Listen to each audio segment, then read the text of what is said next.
네. 우선은 오늘은 줌 질문방이고요.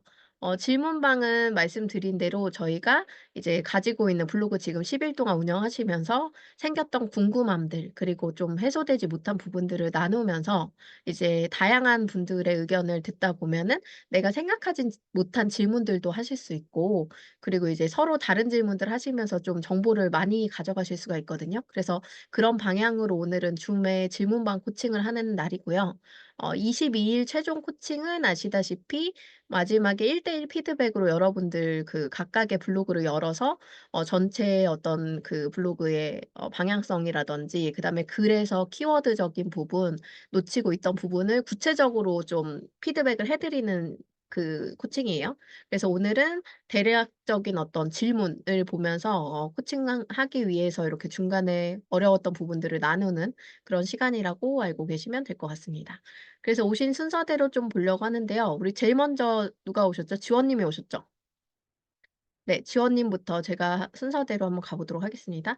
아마 오신 순서가 지원 님이랑 은희 님, 데이지 님, 은영 님, 그다음에 식물 가까이 님, 새벽 거이 님 이렇게 오신 것 같아요. 제가 순서대로 진행을 해 볼게요. 네. 네. 저는 인제 이번 이 기수에 참여한 것 자체가 제가 3월 1 네. 일 날 등록을 해서 네 맞아요. 늘 저도 네. 연락을 늦게 받다 보니까 제가 인제 3월 네. 5 일에 합류를 했고요. 네. 인제 지금 사실 저는 아직 블로그를 하나도 올려서 이렇게 공유 드리지는 못했어요. 근데 네네. 인제 고민이 있는데 이거를 참여도 안 하고 1대1로 계속 여쭙기가 그래서 오늘 질문방이 있다 그래서 오늘 좀 여쭈려고 음. 하고요. 제가 네. 한 20년 더 전에부터 카페를 운영하던 거랑 블로그가 운영을 했었고 인제 그 네. 당시에 파워블로그를 한 10년 전에 했었거든요. 네. 그리고 인제 지금 한 10년 가까이 안 하고 있는 거고 인제 다시 네. 시작을 하는데 과거하고 전혀 다른 일을 하고 있어요. 네. 그래서 "과거에 있는 그 블로그를 살려서 운영하는 것도 좋다. 기간이 길다."라는 말씀까지는 맞아요. 제가 다른 자리에서 들었는데 맞아요. 네. 막상 하려고 보니까 네. 그 계정이 또 제 계정이 아니에요. 남편 계정으로 되어 아. 있어요.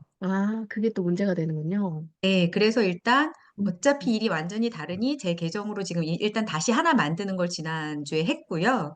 네. 했고 그다음에 인제 중요한 거는 제가 했던 일들을 과거 한 5년 전부터 시작한 일을 지금까지 유지하고 있는데 네. 과거의 기록들이 좀 대외적으로 알려지면 좋은 기록들이어서 네. 이거를 좀 올리고 싶어 가지고 네. 그때 "그것도 올려도 된다."라고까지도 말씀을 들었었어요, 인제 다른 네. 자리에서.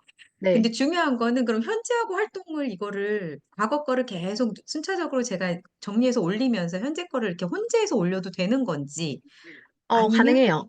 사실은 현재 네. 거를 같이 올리시는 게 더 좋은 방법이에요. 왜냐면 아. 그 사진은, 그러니까 우리가 이렇게 생각해야 돼요. 네이버의 로직이 카운트할 수 있는 영역이 어디까진가. 그러니까 카운트라는 건 뭔가 이렇게 발췌할 수 있는 영역이 어디까딘 까지인가를 보셔야 되는데, 무슨 말이냐면 사진에는 우리가 모르지만 사진은 데이터가 다 있어요.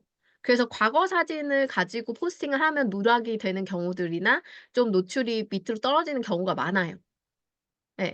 근데 아. 제가 그래서 최신 데이터를 가지고 포스팅하는 거는 현재형으로 진행이 되면서 과거 글도 같이 움직이는 건 상관이 없는데, 이게 과거 글만 계속적으로 올리면은 이거는 그냥 옛날 걸 재탕하거나 오래된 정보에 뭔가 네이버의 측면으로 보면은 옛날 정보를 약간 오용해서 올리는 걸로 착각할 수도 있거든요.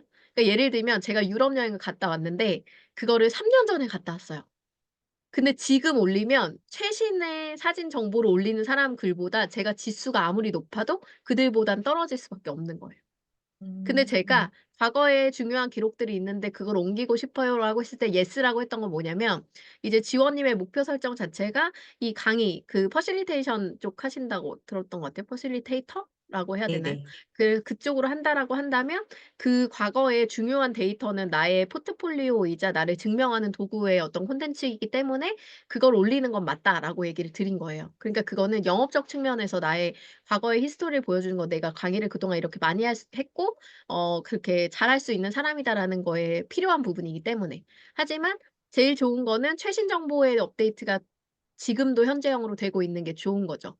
예. 그래서 그러면 그런 아주 오래전 측면으로 거랑 이렇게 예 계속 혼재돼서 병행해서 올라와도 네. 네 상관없다. 근데 이제 음. 사실 제일 좋은 거는 카테고리를 분류하시는 걸 추천드려요.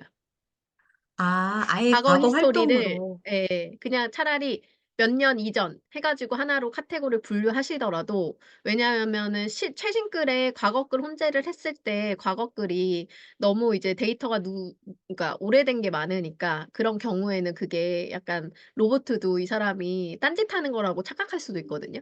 그러니까 이제 가능하면 색을 쓰는 카테고리를 깨끗하게 움직여서 새로 찍은 사진, 최신의 포스트를 쭉 가는 게 좀 더 유리하고 그리고 포트폴리오적인 차원에서 사실 두 걸 합치는 게 맞지만 저희는 항상 사람적인 측면과 그 로보트가 기록할 수 있는 측면 두 가지를 같이 봐야 돼요.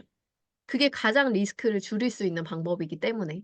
그래서 저는 아 약간 네. 가능하면 과거 거는 카테고리를 분류해서 쓰시는 게 좋고 과거 글이랑 최신 글의 비중을 본다면 과거 글이 최신 글보다 많으면 안 될 것 같아요.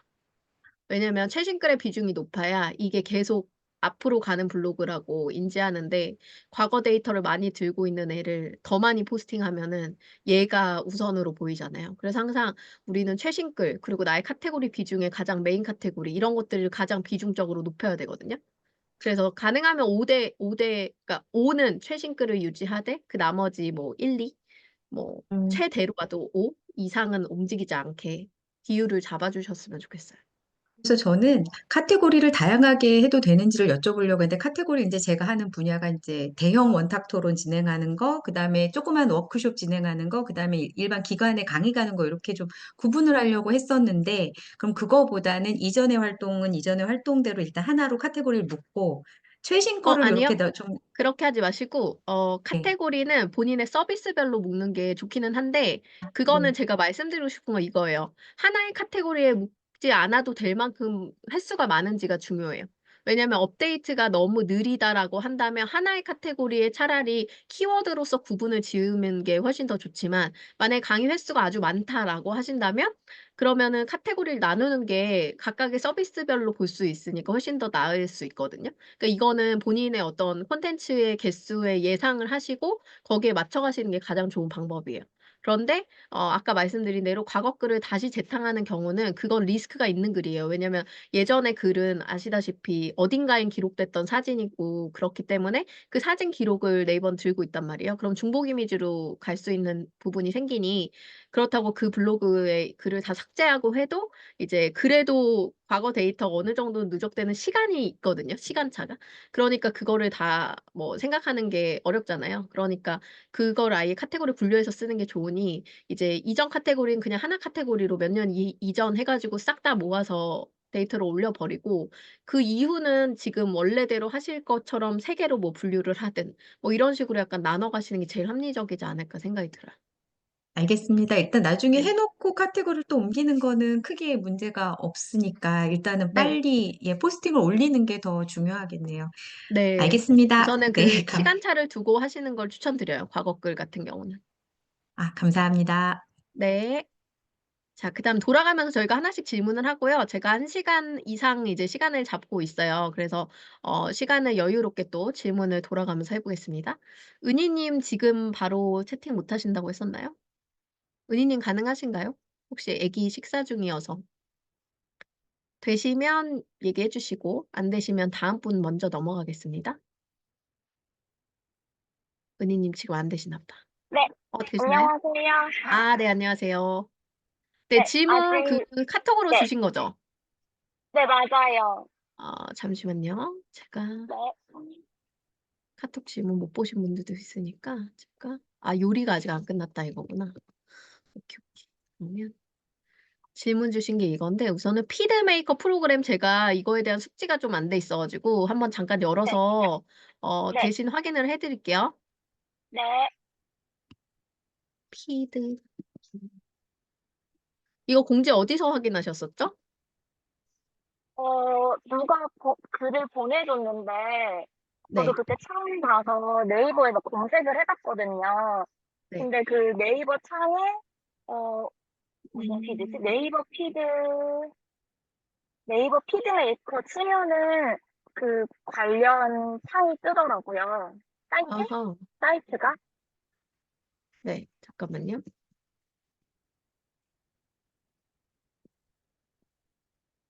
한번 공식 블로그에서 확인을 해 볼게요. 네. 피드 메이커. 아 여긴 안 나오네. 공식 블로그에서 하는 건 아닌가 봐요. 아, 음. 그 링크를 제가 보내드려 볼까요? 여기 있는데 아, 잠시만요. 저희가 이거는 네. 내용을 본 적이 없어 가지고 아, 네. 피드메이커 이게 이거 같고요. 활동 기간이 이렇고 10건 이상 활동 미션 키워드 관련 블로그 게시글. 공지 페이지.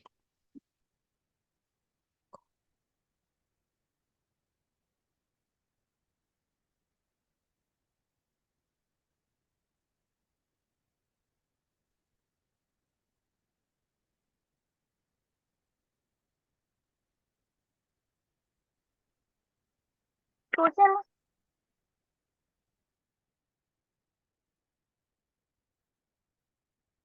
클립이랑 수상 그거 어워즈는 거의 비슷하네요. 음.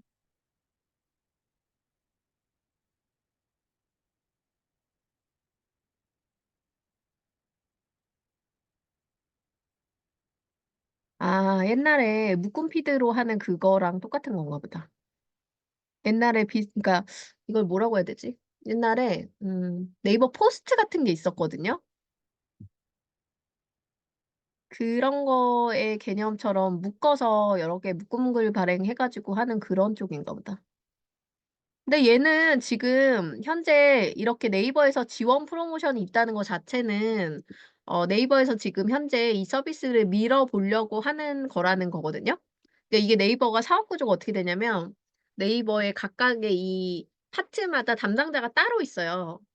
그래서 그쪽에 예산이 몰려 있다는 거는 이쪽을 키우려고 하는 그 바람이 있다는 부분이에요. 그래서 신청은 무조건 하는 게 도움이 되고요. 이것도 아마 네이버 인플루언서랑 비슷한 개념처럼 같은 카테고리에 활동력이 높은 사람들이 지원에 당선될 확률이 높으니까 이 카테고리 지원할 때는 본인이 그 지금 하시는 부분이 약간 해외에 거주하는 해외여행 쪽이 될 수도 있고 그다음에 뭐 약간 그 교육, 문학 아까 전에 말씀하신 그런 쪽이 될 수도 있잖아요. 근데 제 생각에는 음 여행 쪽 카테고리가 있었나요? 이쪽에 지원에? 네, 지금 여행 음. 있고, 항문 있고, 그랬어요. 제 생각은 원래 여행을 네. 잡는 게 제일 유리하실 것 같아요. 왜냐면 네, 건강 다이어트나 학문 네, 교육 쪽으로 하기에는 지금 정보성 콘텐츠로는 좀 약하시잖아요. 네, 지금 그쪽으로 정보의 개념에서 제가 이제 콘텐츠 많이 봤으니까 네, 그쪽으로는 이제 약간 뭔가 깊이 있게 들어가진 않았던 네, 내역이어서 네, 그쪽은 당선될 확률이 좀 낮고 근데 여행 쪽은 승산이 있는 게 어쨌든 인도 쪽에 포커스돼서 좀 폐쇄적인 정보를 많이 공유하고 계시기 때문에 네. 만약에 잡으시면은 여행 쪽으로 잡는 게 좋을 것 같아요. 네, 알겠습니다. 근데 이게 피드메이커. 이거는 가이드라인을 만약에 당선되시면 가이드라인을 한번 같이 보면 좋을 것 같아요. 그럼 제가 쪼끔 더 네, 참고로 얘기 드릴 수 있을 것 같거든요. 네, 그래서 이게 제가, 지금 네, 콘텐츠를 어떻게 키운다는지는 잘 모르겠어요. 얘가 여기 나오는 이거 있죠.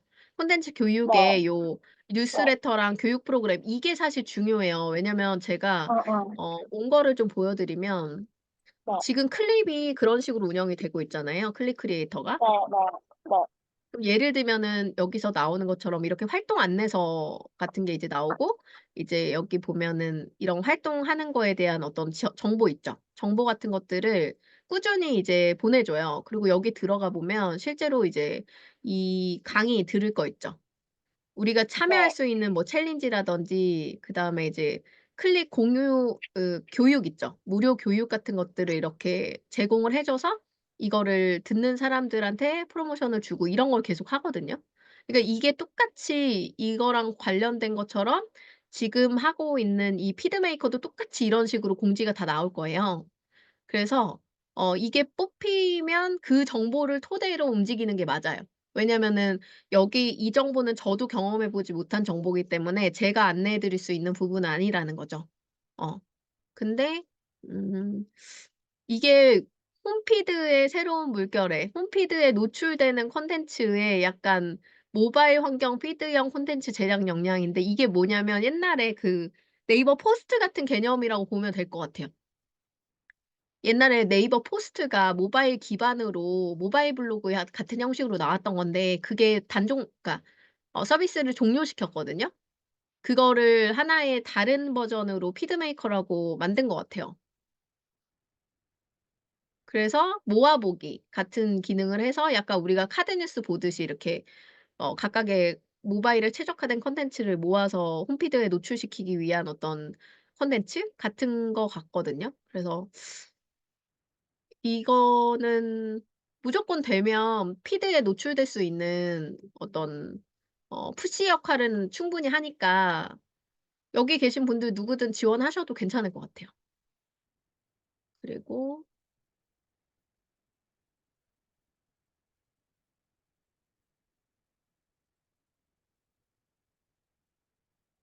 여기 보시다시피 가이드를 오는 거를 맞춰서 해야 돼요. 그러니까 이거는 그냥 네이버에서 블로그 활성화할 때 좀 양질의 콘텐츠를 솎아 가지고 푸시해 주면서 이제 블로그 쪽 서비스를 좀 더 활성화시키기 위한 전략 중에 하나인 것 같고요. 피드메이커 자체가 홈피드에 어떻게 소개되는지 이런 거를 좀 구체적으로 보시는 게 좋은데 이런 거거든요. 요거를 하나 제가 링크 공유해 드릴게요. 이런 거를 좀 보셔야 돼요.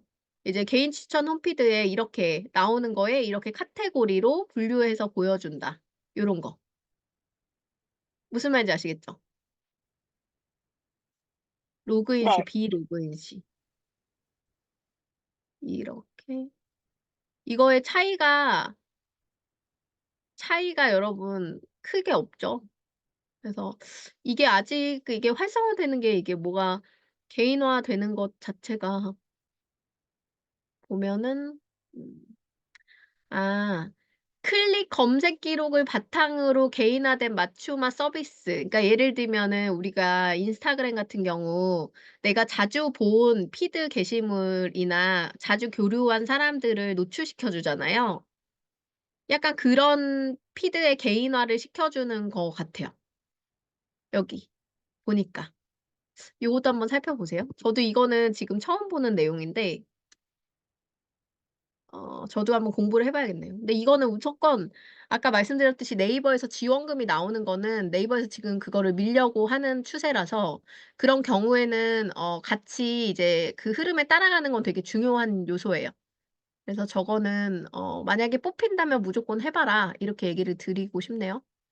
그게 이제 제 의견이고요. 그다음에 두 번째. 그래서 본인의 승산은 어쨌든 여행이 가장 강하다. 이거는 이제 확정적으로 얘기 드릴 수 있어요. 그리고 클립은 장소 위치할 때 클립에서 안 뜬다. 이게 왜 그러냐면 클립에서 나오는 지도 기반이 거의 네이버 스마트 플레이스 기반으로 되어 있기 때문이에요. 그래서 안 나오는 것들이 있을 수 있어요. 근데 이거는 해외 거 없으면 등록 못 하는 게 원래 맞아요. 그래서 그거는 안 되는 거는 그냥 포기하시는 게 맞습니다. 왜냐하면 이게 국내 기반으로 이제 설계가 된 경우라서 완전히 해외 주소가 디테일하게는 다 나오지 않을 확률이 높아요. 그래서 요건 어쩔 수 없고 그다음에 3 번에 클립 영상 해 보려고 하는데 영상을 한 컷으로 쭉 가는 게 나을 것 같은데 정보를 넣으려면 한 컷으로 가는 게 힘들 것 같아 짧게 여러 개 넣어서 만들어도 됐지. 당연히 짧게 여러 개 만들어도 되고 사실은 원래 제일 좋은 거는 한 호흡으로 가는 것보다 짧게 여러 컷을 넣는 게 훨씬 좋아요. 왜냐면 사람들이 보는 호흡에서도 이게 한 컷으로 쭉 가면 루즈하게 느끼거든요. 그래서 컷의 변화를 줄수록 호흡이 쪼끔 더 짧아지고 그게 숏폼에 어울리는 포맷이라서 클립 영상 만드실 때는 여러 개 넣어서 하시는 거를 추천드립니다. 음. 답변이 좀 되셨을까요? 네네네. 네. 감사합니다. 그래서 클립은 어쨌든 적극적으로 활용을 하시되 지금 해외 포맷이잖아요. 해외에 계시기 때문에 아마 안 되는 뭔가 부분들이 있을 거예요. 근데 그 부분은 배제하시더라도 클립에 이제 카테고리에서 어쨌든 영향력을 만드는 건 중요하니까 계속 똑같은 동일 카테고리 뭐 예를 들면 해외여행 뭐 이런 거 있잖아요. 고런 거를 이제 타겟으로 꾸준히 올리시면은 도움이 많이 되실 것 같아요. 네, 감사합니다. 네. 그리고 우리 데이지 님 아직 일 안 끝나셨다고 했었는데 혹시 끝나셨으면 지금 질문 주셔도 되고 만약에 지금 못 하시면 은영 님으로 우선 넘어가 보도록 하겠습니다. 바로 답변 못 주시면 넘어갈게요. 오케이. 그러면 이번에 은영 님 우선 질문 받아보겠습니다.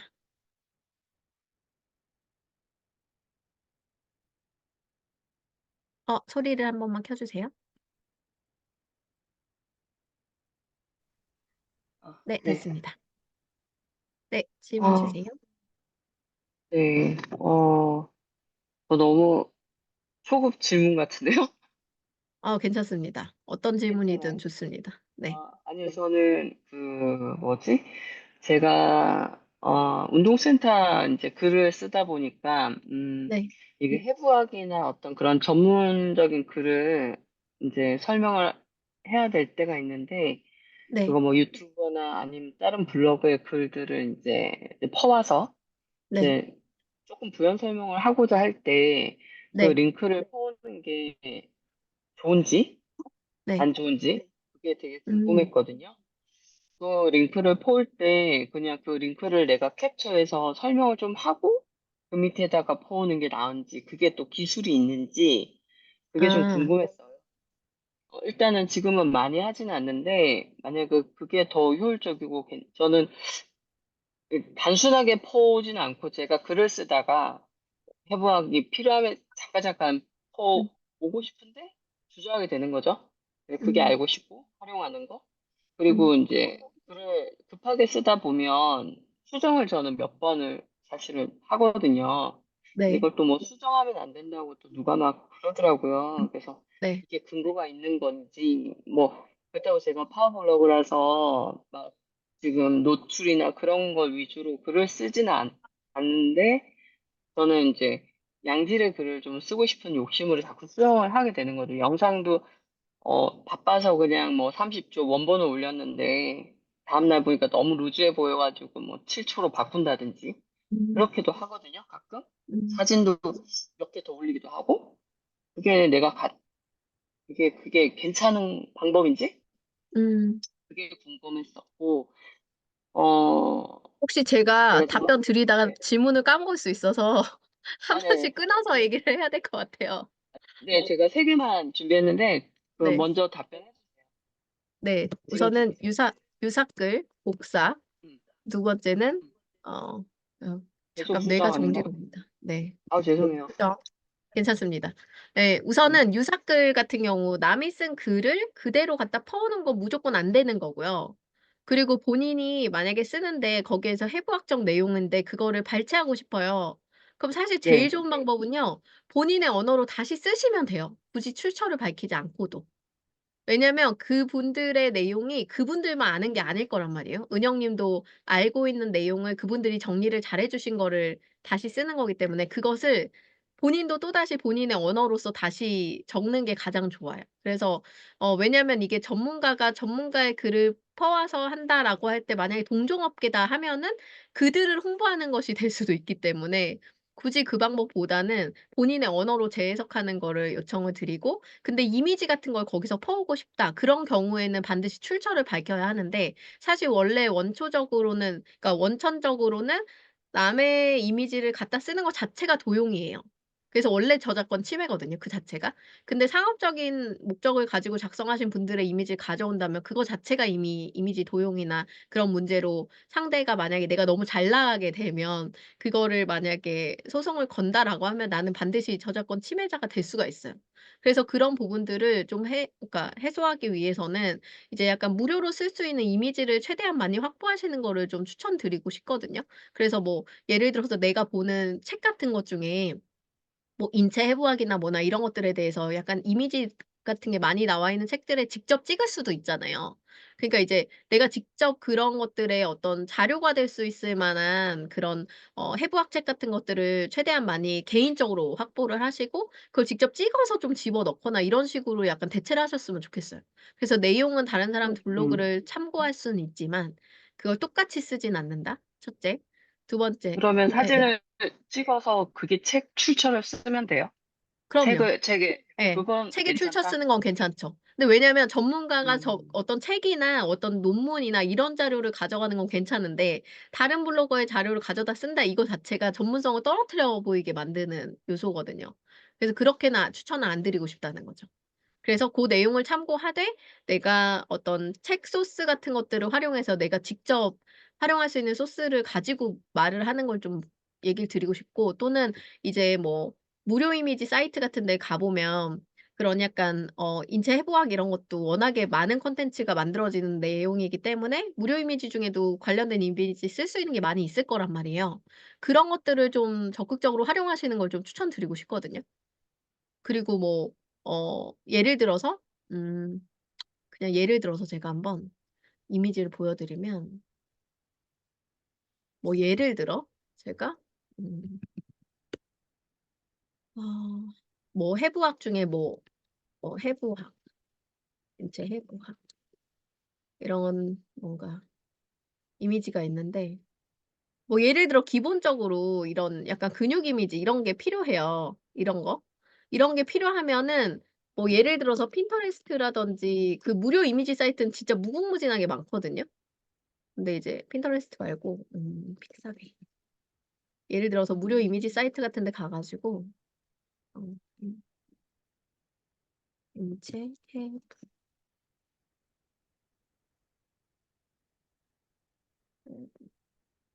예를 들어서 이게 무료 이미지 사이트인데 이런 데 가도 이런 비슷한 뭔가 유형의 그런 것들을 검색할 수가 있거든요. 어 근육, 근육 이렇게 해야 되나? 이게 키워드를 잘 못 잡겠어요. 근데 어쨌든 해부학, 이 다양한 키워드를 검색해서 그 영어로 검색하면 더 좋고요. 해서 만약에 이런 게 나온다라고 하면 그런 것들을 좀 발췌해서 내가 응용할 수 있게끔 사이트를 좀 찾아보면 어떨까. 그래서 저는 다양한 음. 방법들을 좀 써 보셨으면 좋겠어요. 네, 좋네요. 예. 그래서 우선은 근본적으로는 문제없는 이미지를 쓰는 연습을 계속 하시는 게 좋아요. 특히나 이제 은영님 같은 경우는 상업적인 목적으로 이 블로그를 운영하는 건데, 이게 되게 웃긴 게 잘 안 나갈 때는 상관이 없거든요. 근데 내가 유명해지고 잘 나가게 되면 그 모든 게 문제가 돼요. 그래서 애초부터 나는 처음부터 이제 문제없는 방향으로 계속 끌고 나가는 형식을 갖추는 게 좋거든요. 예. 나중에는 그게 크게 문제가 되는 경우들이 있더라고요.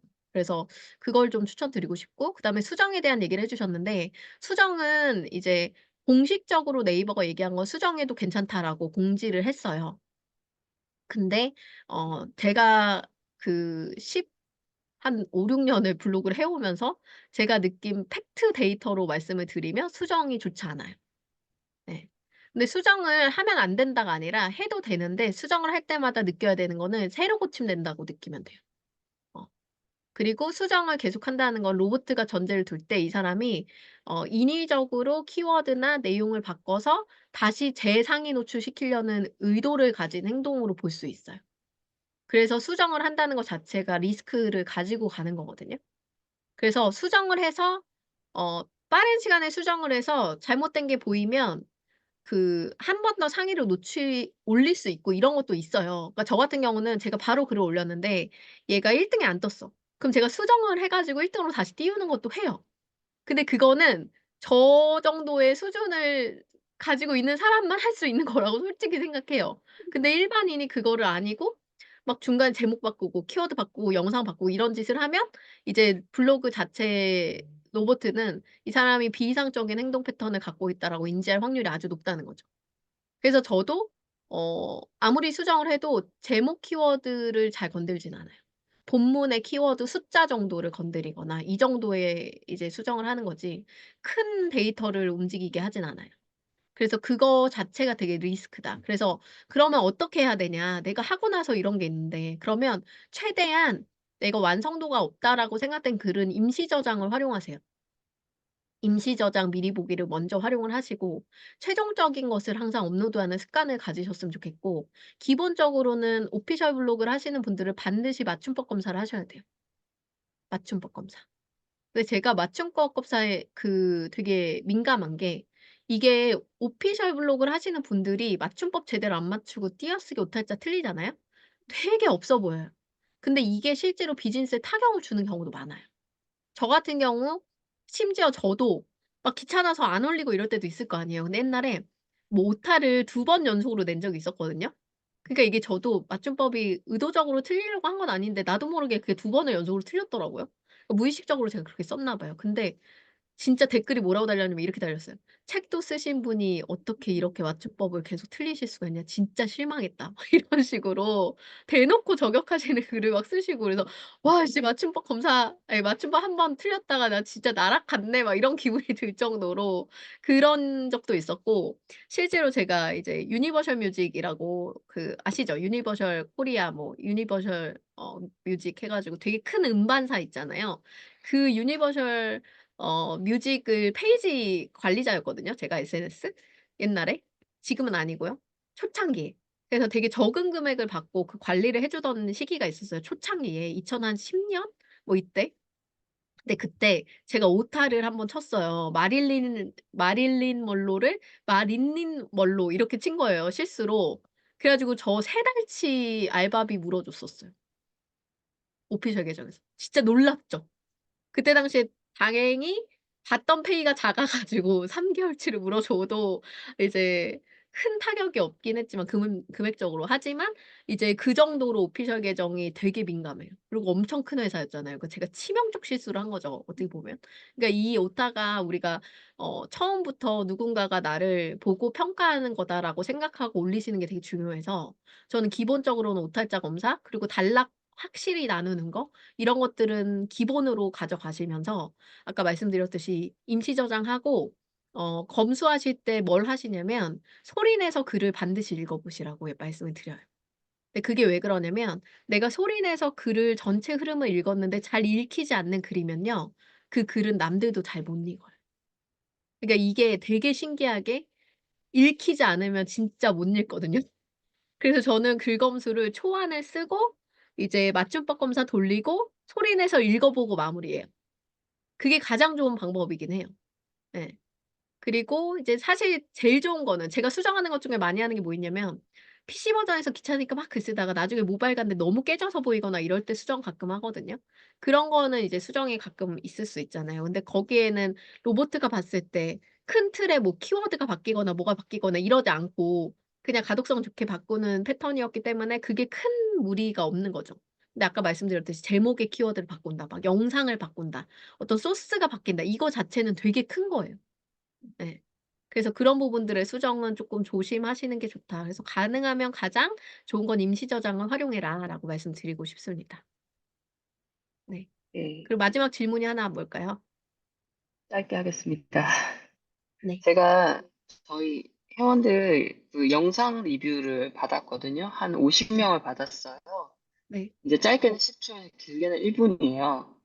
이거를 블로그에 어떻게 활용하면 좋을까 고민하고 있는데 사실 답을 못 찾았거든요. 음. 보통 리뷰를 텍스트로도 많이 쓰고 그냥 한 페이지로 이렇게 뭐 이미지로 해서도 많이 하고 음. 하잖아요. 네. 기존에. 근데 이게 제가 영상 리뷰다 보니까 뭐 어떻게 해야 될지 몰라서 음. 그 뭐 지금 뭐 여기 지금 자리에서 교육은 받을 수는 없겠지만 네. 그런 조언을 좀 받고 싶더라고요. 이제 영상 소스를 재활용할 수 있는 좋은 방법 중에 하나는 영상을 그냥 영상 자체로 올리는 거는 좀 메리트가 없을 것 같고요. 영상 소스를 토대로 약간 자막을 쳤으면 좋겠어요 무조건. 자막. 네, 자막은 돼 있고요. 예. 자막 자막은 다 하셨어요? 네. 가로 영상인가요? 아니요, 인스타용으로 찍었어요, 세로 새로. 영상이에요? 세로 영상 네, 자막이 있다는 거죠.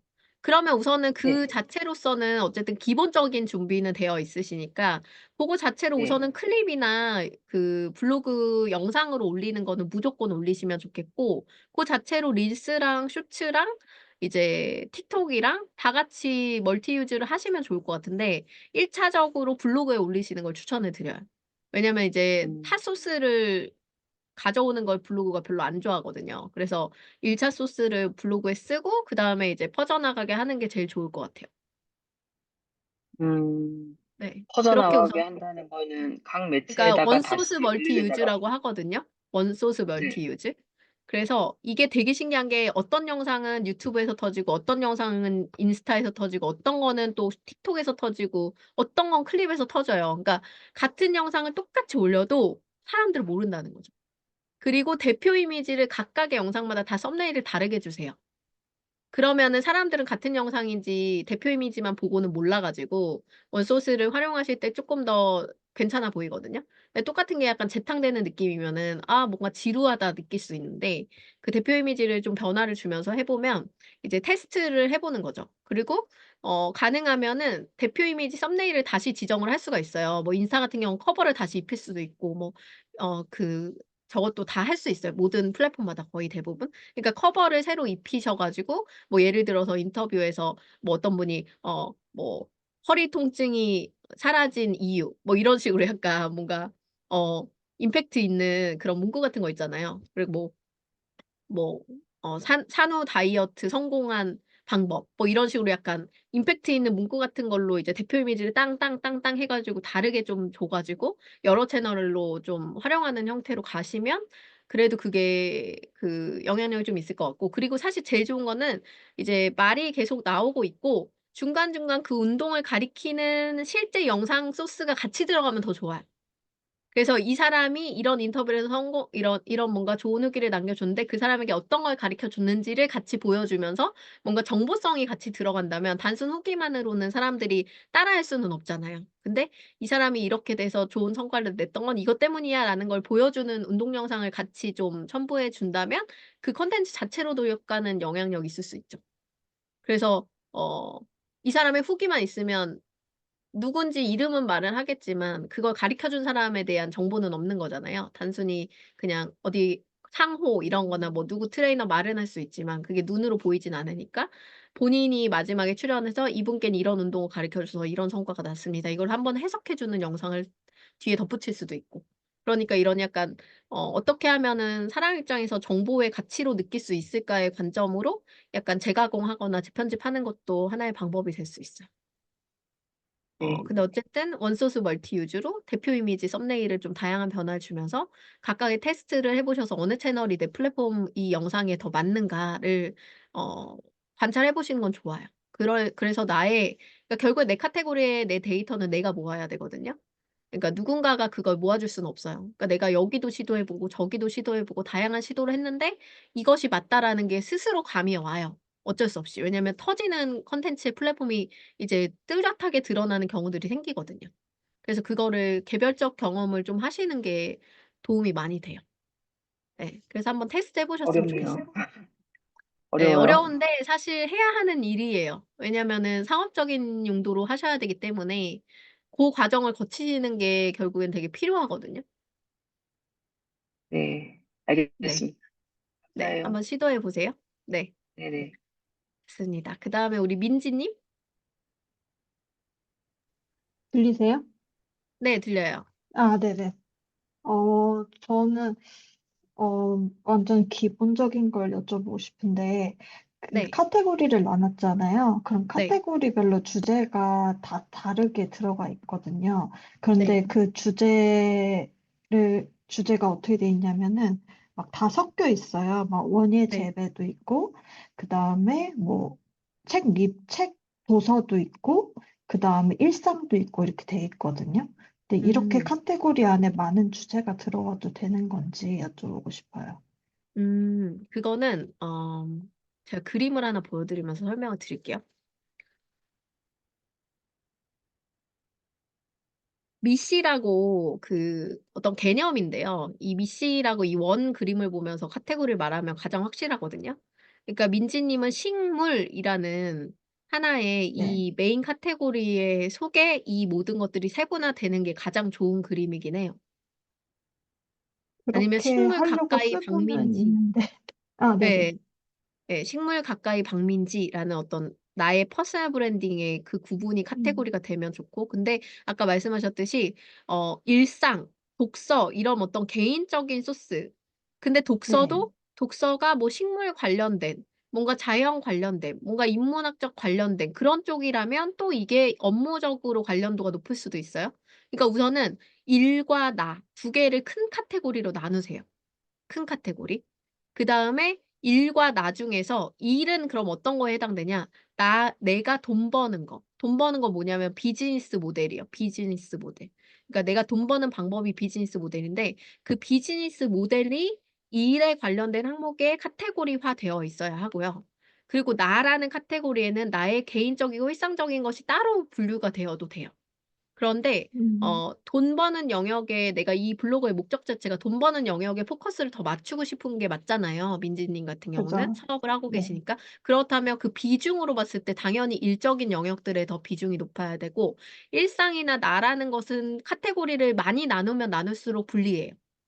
그래서 최대한 네. 그쪽은 줄여 나간다. 그래서 일상의 카테고리는 최대로 볼 때 저는 한 3개 정도 이상은 가지 않는 게 좋다. 어. 근데 책 같은 거는 저는 의도적으로 책 같은 거나 뭐 이런 거는 민지님이 앞으로 약간 인문학이나 뭔가 결합해서 이런 그 콘텐츠를 또 만들고 싶어 하시는 부분이 있기 때문에 되도록 그런 방향을 포커스를 맞춰서 쪼끔 가셨으면 좋겠거든요. 지금 그래서 책 리뷰 이제 카테고리가 있어서 거기에는 식물 관련된 책만 리뷰를 하고 네. 있거든요. 이 좋아요. 방향이 네, 맞는 건가? 그렇게 하는 네, 것도 괜찮은 방법이고 사실 식물 카테고리에 그러니까 원예 재배 카테고리가 있잖아요. 네네, 그쪽에다가 넣어도 돼요. 근데 저는 기왕이면은 그건 2개 카테고리를 같이 움직이는 것도 나쁘지 않을 것 같아요. 왜냐면은 민지님이 언젠간 또 책을 내실 분이기 때문에 책 문화 카테고리 하나를 들고 있고 원예 재배는 이미 콘텐츠가 좀 풍성하게 많이 나올 거기 때문에 책 문화 네네, 카테고리를 서브 카테고리로 2가지를 같이 키우는 게 좋지 않나. 왜냐면 C랭크 같은 경우는 하나만 키울 수 있는 게 아니에요. 그러니까 제가 아까 음, 말했던 중심 메인 카테고리는 반드시 존재해야 되는데 50% 이상 존재해야 된다고 했잖아요. 그거는 네네, 원예 재배가 이미 될 것이고 나머지 서브 카테고리로 책 문화를 잡는 건 저는 좋은 방법인 것 같아요. 왜냐면 나중에 그게 이제 확장되어서 내가 앞으로 하려고 하는 일의 서브 카테고리가 제 역할을 해줄 거고 그거 플러스 이제 책 문화 카테고리의 타겟팅이 책 읽는 사람이 주 타겟이 40대 여성이거든요. 그러니까 주 네네. 타겟층이 식물 키우는 타겟층과 똑같아요. 예, 아, 이것도 되게 그렇네요. 중요한 네, 영역이에요. 왜냐면 내가 이거를 매출을 낼 수 있는 카테고리에 비슷한 영역이면은 그게 동시적으로 가도 된다는 뜻이에요. 음, 그러니까 그렇게 분리해서 가는 게 맞다 생각이 들어요. 네, 알겠습니다. 예. 그리고 이제 그리고, 네, 또 얘기 드리고 싶은 거는 내가 그런 책 말고 내가 읽고 싶은 책을 리뷰하고 싶을 때도 있잖아요.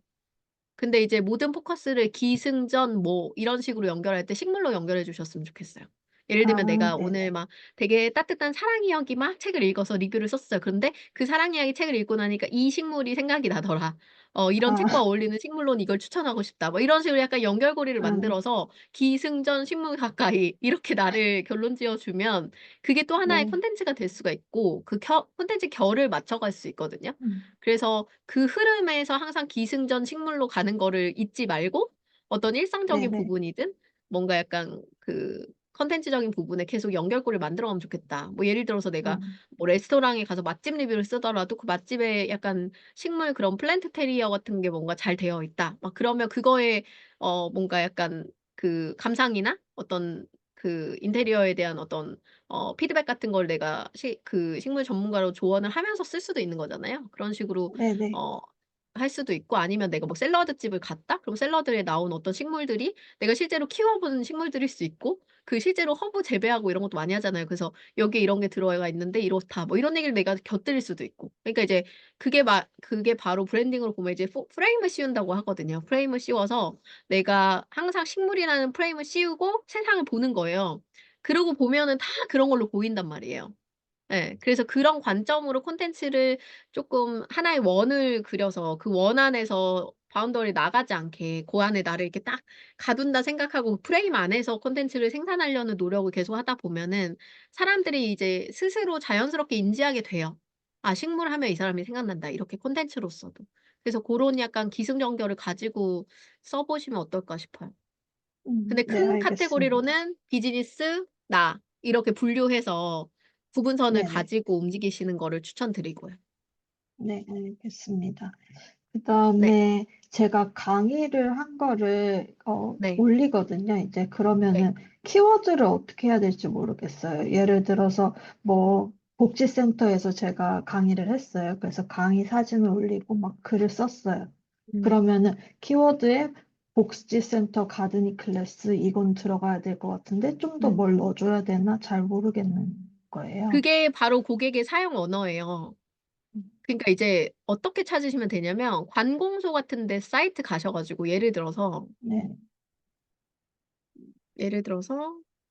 최근에 갔던 강의장이 뭐가 있을까요? 용인시 외국인 복지센터. 용인시 외국인 복지센터. 네네. 잠시만요. 거기에 그런 게 있었겠죠?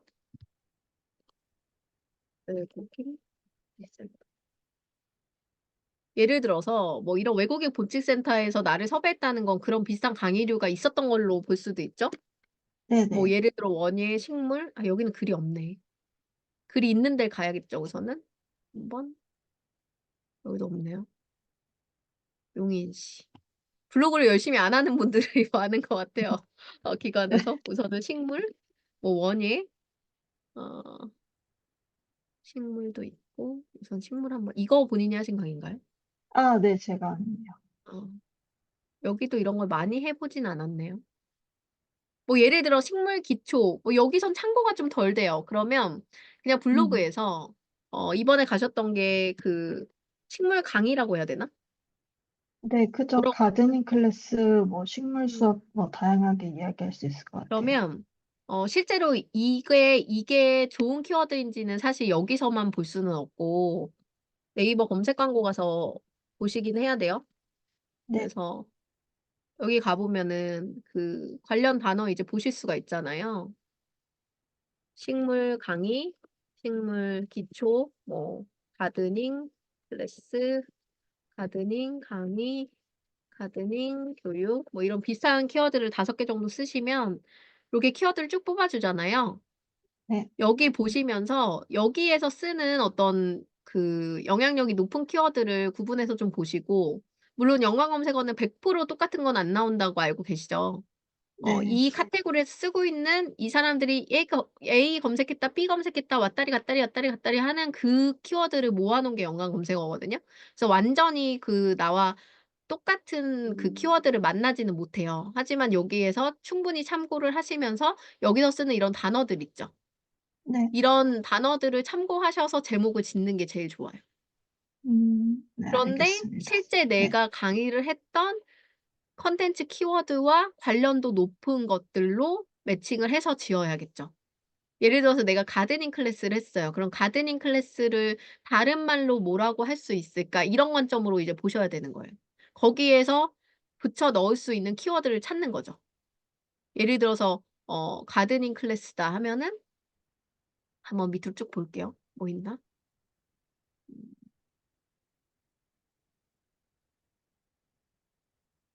제가 가드닝을 잘 모르긴 해요.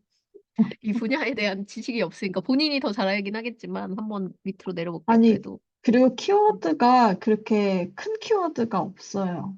많이. 그쵸. 세부 키워드죠. 네, 근데 그거는 제가 그때도 말씀드렸지만 이제 되게 내가 시장을 다 잡을 수 있는 되게 좋은 키워드라고도 볼 수 있어요. 많은 사람들이 안 네. 쓰고 있으니까. 예. 여기선 지금 바로 눈에 띄는 건 없네요. 그러면 키워드를 많이 검색해 봐야 돼요. 그 관련 키워드로. 크게 맞는 키워드가 없네요. 뭐 식물 관리 뭐 이런 것도 있으실 거고. 음, 약간 가든 디자이너 뭐 이런 단어가 될 수도 있고. 그런 것도 있네. 예. 그러니까 이게 이제 결국에는 우리가 이제 '사람들이 뭐라고 검색하지?'라는 관점으로 바라봐야 되는 거잖아요. 네네. 가드닝, 수업 뭐 이런 건데. 그래서 이 카테고리에 어떤 언어가 사용되는지 내가 계속 살펴보는 거 말고는 답이 없어요. 근데 볼 수 있는 게 어, 이 키워드 검색이 있고 아까 보셨듯이 네이버 여기가 홈이에요. 네이버 홈에서 네. 글 검색 해서 식물 강의 뭐 이런 걸로 할 수도 있고 아니면 나랑 같은 일을 하시는 분을 찾을 수도 있겠죠. 예를 들어 식물만 검색해 보면 식물로 여기에 업으로 식물을 하시는 분이 있을 수 있겠죠. 가드닝으로 해 볼까요? 가드닝. 주제를 이렇게 가져가는 분들이 있을 수 있죠. 이런 거. 이런 분은 뭔가 약간 업으로 하시는 분 같잖아요. 그죠? 네네. 그런 분들 거를 들어가 보는 거죠. 이 사람이 얼마나 활성화되어 있는지 모르지만 글은 없네요. 그런 사람을 이제 찾는 거예요, 이런 곳에서.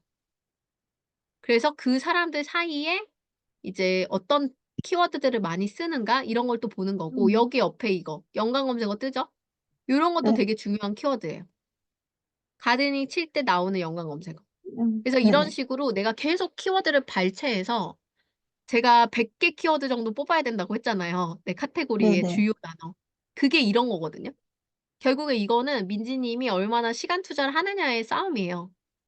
'아, 사람들은 네. 이렇게 하는구나.'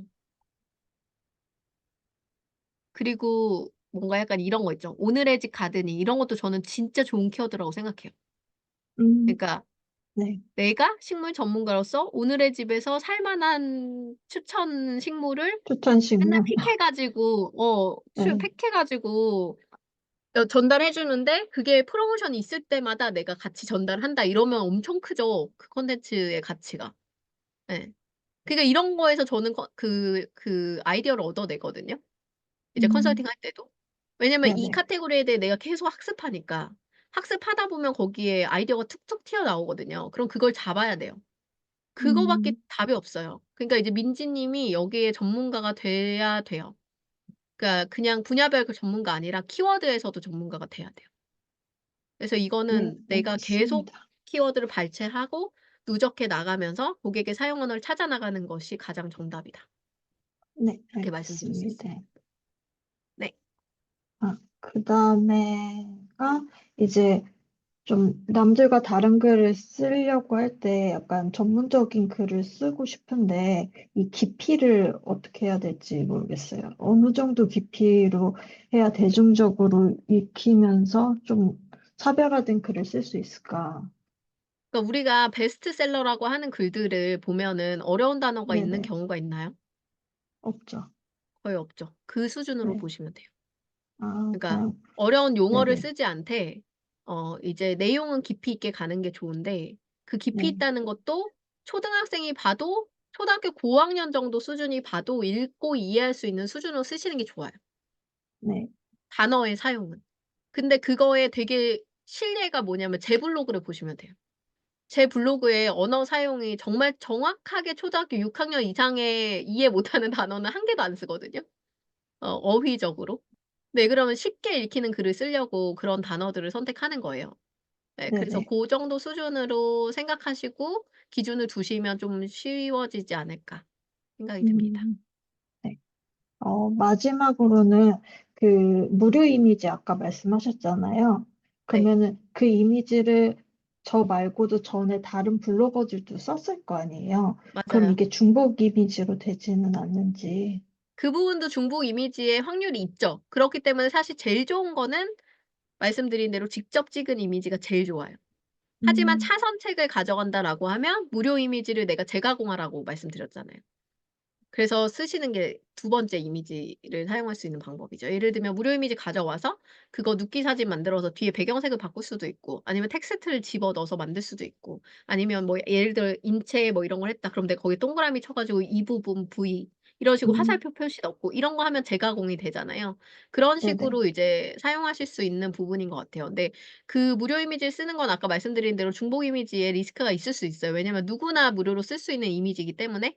예. 근데 이제 전체 글의 비중으로 볼 때 무료 이미지가 한두 장 들어가는 거에 큰 타격을 받진 않아요.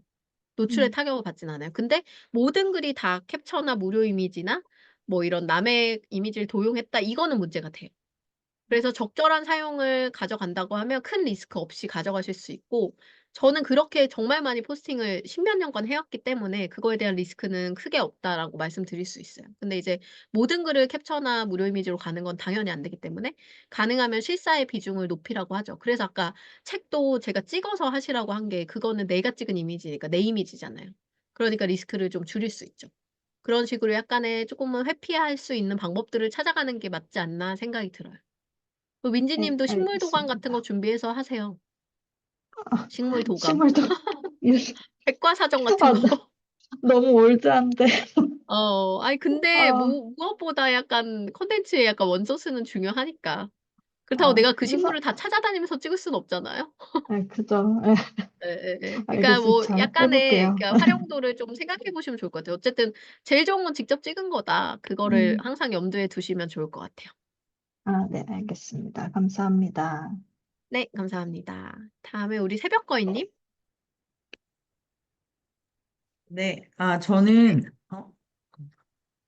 그 아까 첫 번째 질문 해주신 분이랑 비슷하긴 한데, 제가 예전에 어떻게 써야 네, 되는지 모르고 막 일기장처럼 써놓은 것도 있고, 카테고리 분류도 제대로 안 해놓고 엉망진창으로 엉켜 있는 거를 네, 딱딱 몰아서 네.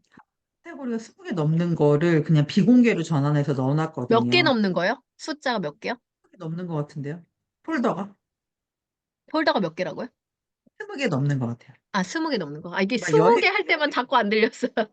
진짜. 어, 여행도 있고 아, 막 뭐 맛집 막 되게 많았는데 아, 걔를 싹 비공개 전환을 해서 이제 넣어놓고 지금은 세 개인가 네 개만 딱 만들어 놓고 해놨는데 그 네. 비공개 속에 들어가 있는 게 막 여기저기서 푸도 있고 막 이래서 아, 당연히 저품질에 걸렸을 것들이 대부분이거든요.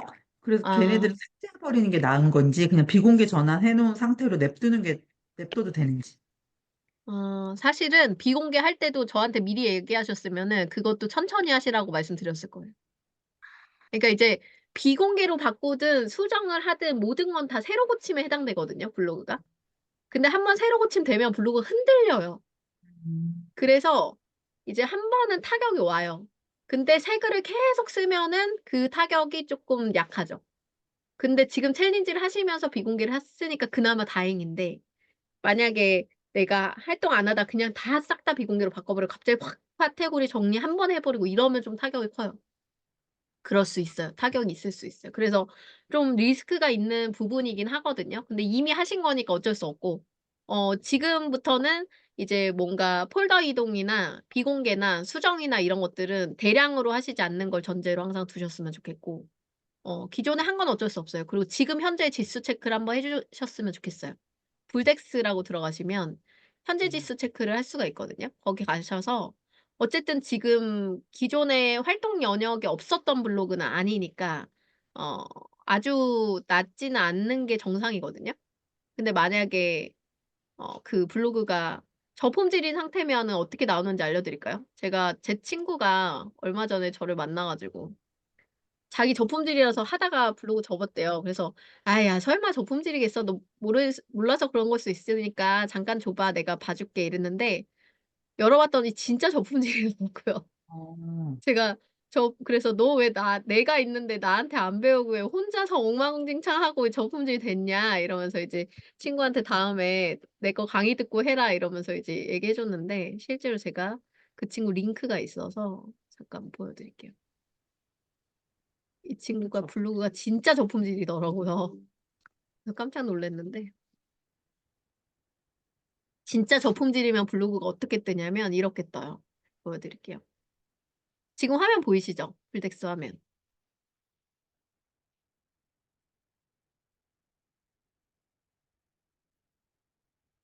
엄청 늦게 뜨네요. 이렇게 뜹니다. 일반. 정말 저품질이면 이렇게 뜹니다. 근데 제가 봤을 때 어느 정도 글을 계속 썼고 연차도 좀 되셨기 때문에 적어도 준체 2, 3 또는 준체 4 까지 정도는 나와야 정상이거든요. 아, 아이디 혹시 알려주실 수 있어요? 저 2단 왼쪽에서 두 번째였던 것 같아요. 왼쪽 두 번째? 그러면 음, 우선은 저품질 상태는 아닌데 블로그가 좋은 상태는 아니라는 거. 그러면 근데 이제 지금 이미 그렇게 비공개 돌렸으니까 비공개 돌린 이후에 요 단계가 어떻게 됐는지 한 번은 체크해 보시고요. 만약에 지수가 떨어지지 않고 그대로 유지가 됐다라고 하면은 요대로 그냥 키워서 가시면 되는데 만약에 그 상태에서 더 떨어진 상태다라고 하면은 차라리 새 걸 키우는 게 더 빠를 수도 있다. 어. 만약에 일반으로 갔으면 무조건 그냥 버리는 게 맞고요. 근데 요 단계에서 또 떨어졌다 그러면 약간 리스크가 있는 부분일 수 있다. 근데 꾸준히 글을 써 보고 지켜봐야 되는 부분은 있다. 요렇게 말씀드릴 수가 있어요. 그래서 이 친구 보세요. 75만이 온 블로그인데 날아갔어요. 예. 이런 블로그는 버려야 됩니다. 그래서 제가 깔끔하게 버리라고 얘기해 줬거든요.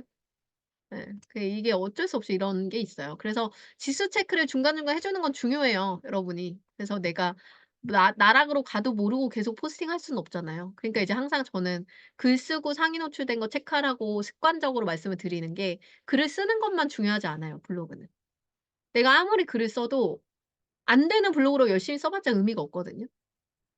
근데 내가 잘못된 방법으로 계속 쓰면 문제가 된다 그랬잖아요. 그러니까 내가 적어도 문제성을 어느 정도 가지고 있는지 내가 단순하게 확인하는 거는 글 쓰고 확인하는 거. '나 글 쓰고 어디 노출됐지?' 이것만 보셔도 사실은 해결이 많이 돼요. 네. 그래서 고 부분을 좀 강력하게 추천드리고 싶어요.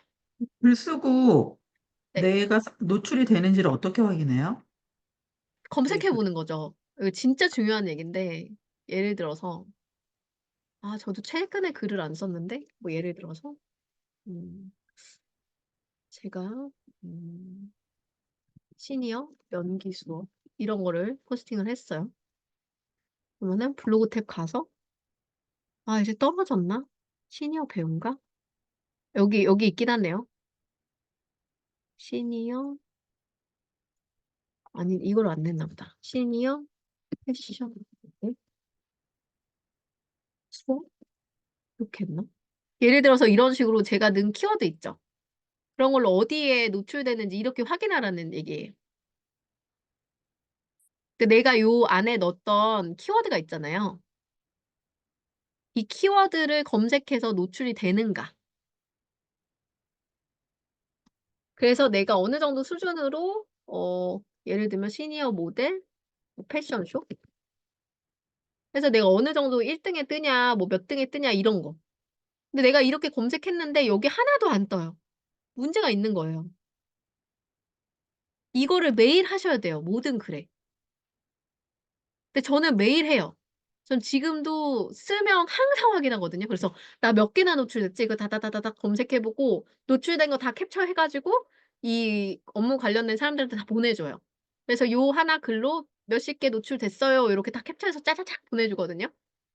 그러면 이제 저는 그게 일이니까 그러면 이제 사람들도 엄청 좋아하죠. "와 너 글 하나로 이렇게 많이 노출됐어?" 이러면서 좋아하시고, 저한테 비용을 쓰신 분들은 되게 기뻐하시고.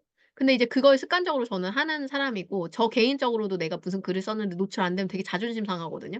그러니까 수정 보완해서 다시 올려요. 그걸 저는 계속하니까 이 상위 노출에 대한 로직이 머릿속에 빨리 들어간 거죠, 습관을 가지니까. 그러니까 내가 똑같이 글을 썼다 생각했는데 오늘 노출이 안 됐어. 왜 안 됐지? 내가 키워드 숫자를 못 맞췄나? 제목에 키워드가 뭔가 좀 문제가 있나? 내가 쓴 키워드가 너무 경쟁력이 높은 건가? 이런 거를 다 검토해야 돼요. 그걸 안 하면 블로그를 잘할 수 없어요. 제일 중요한 거예요, 제일 중요한 거. 그래서 고 부분은 습관으로 항상 루틴으로 가져가셔야 돼요. 글 쓰고 검색해 보기. 내가 쓴 제목에 들어간 키워드를 포함한 걸로 검색해서 찾아보기. 그래서 몇 순위에 올라갔는지 요런 거 계속 체크하는 게 루틴으로 이루어지면 좋겠습니다. 음. 네, 감사합니다. 그리고 아까 그 설명해 주실 때 그 네이버 검색 광고 거기 들어가셔서 키워드 네. 이렇게 보는 거 네. 보여주셨는데 저는 그걸 처음 봤거든요, 오늘. 그래요? 네, 전 처음 봤는데 자세히 좀 설명드릴까요?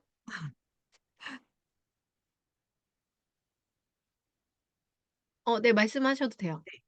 처음 봐서 저는 그거 그래서 왜 거기 글 발행할 때 보면 네. 30개 뭐 해시태그인가 키워드 뭐 쓰는 게 있잖아요.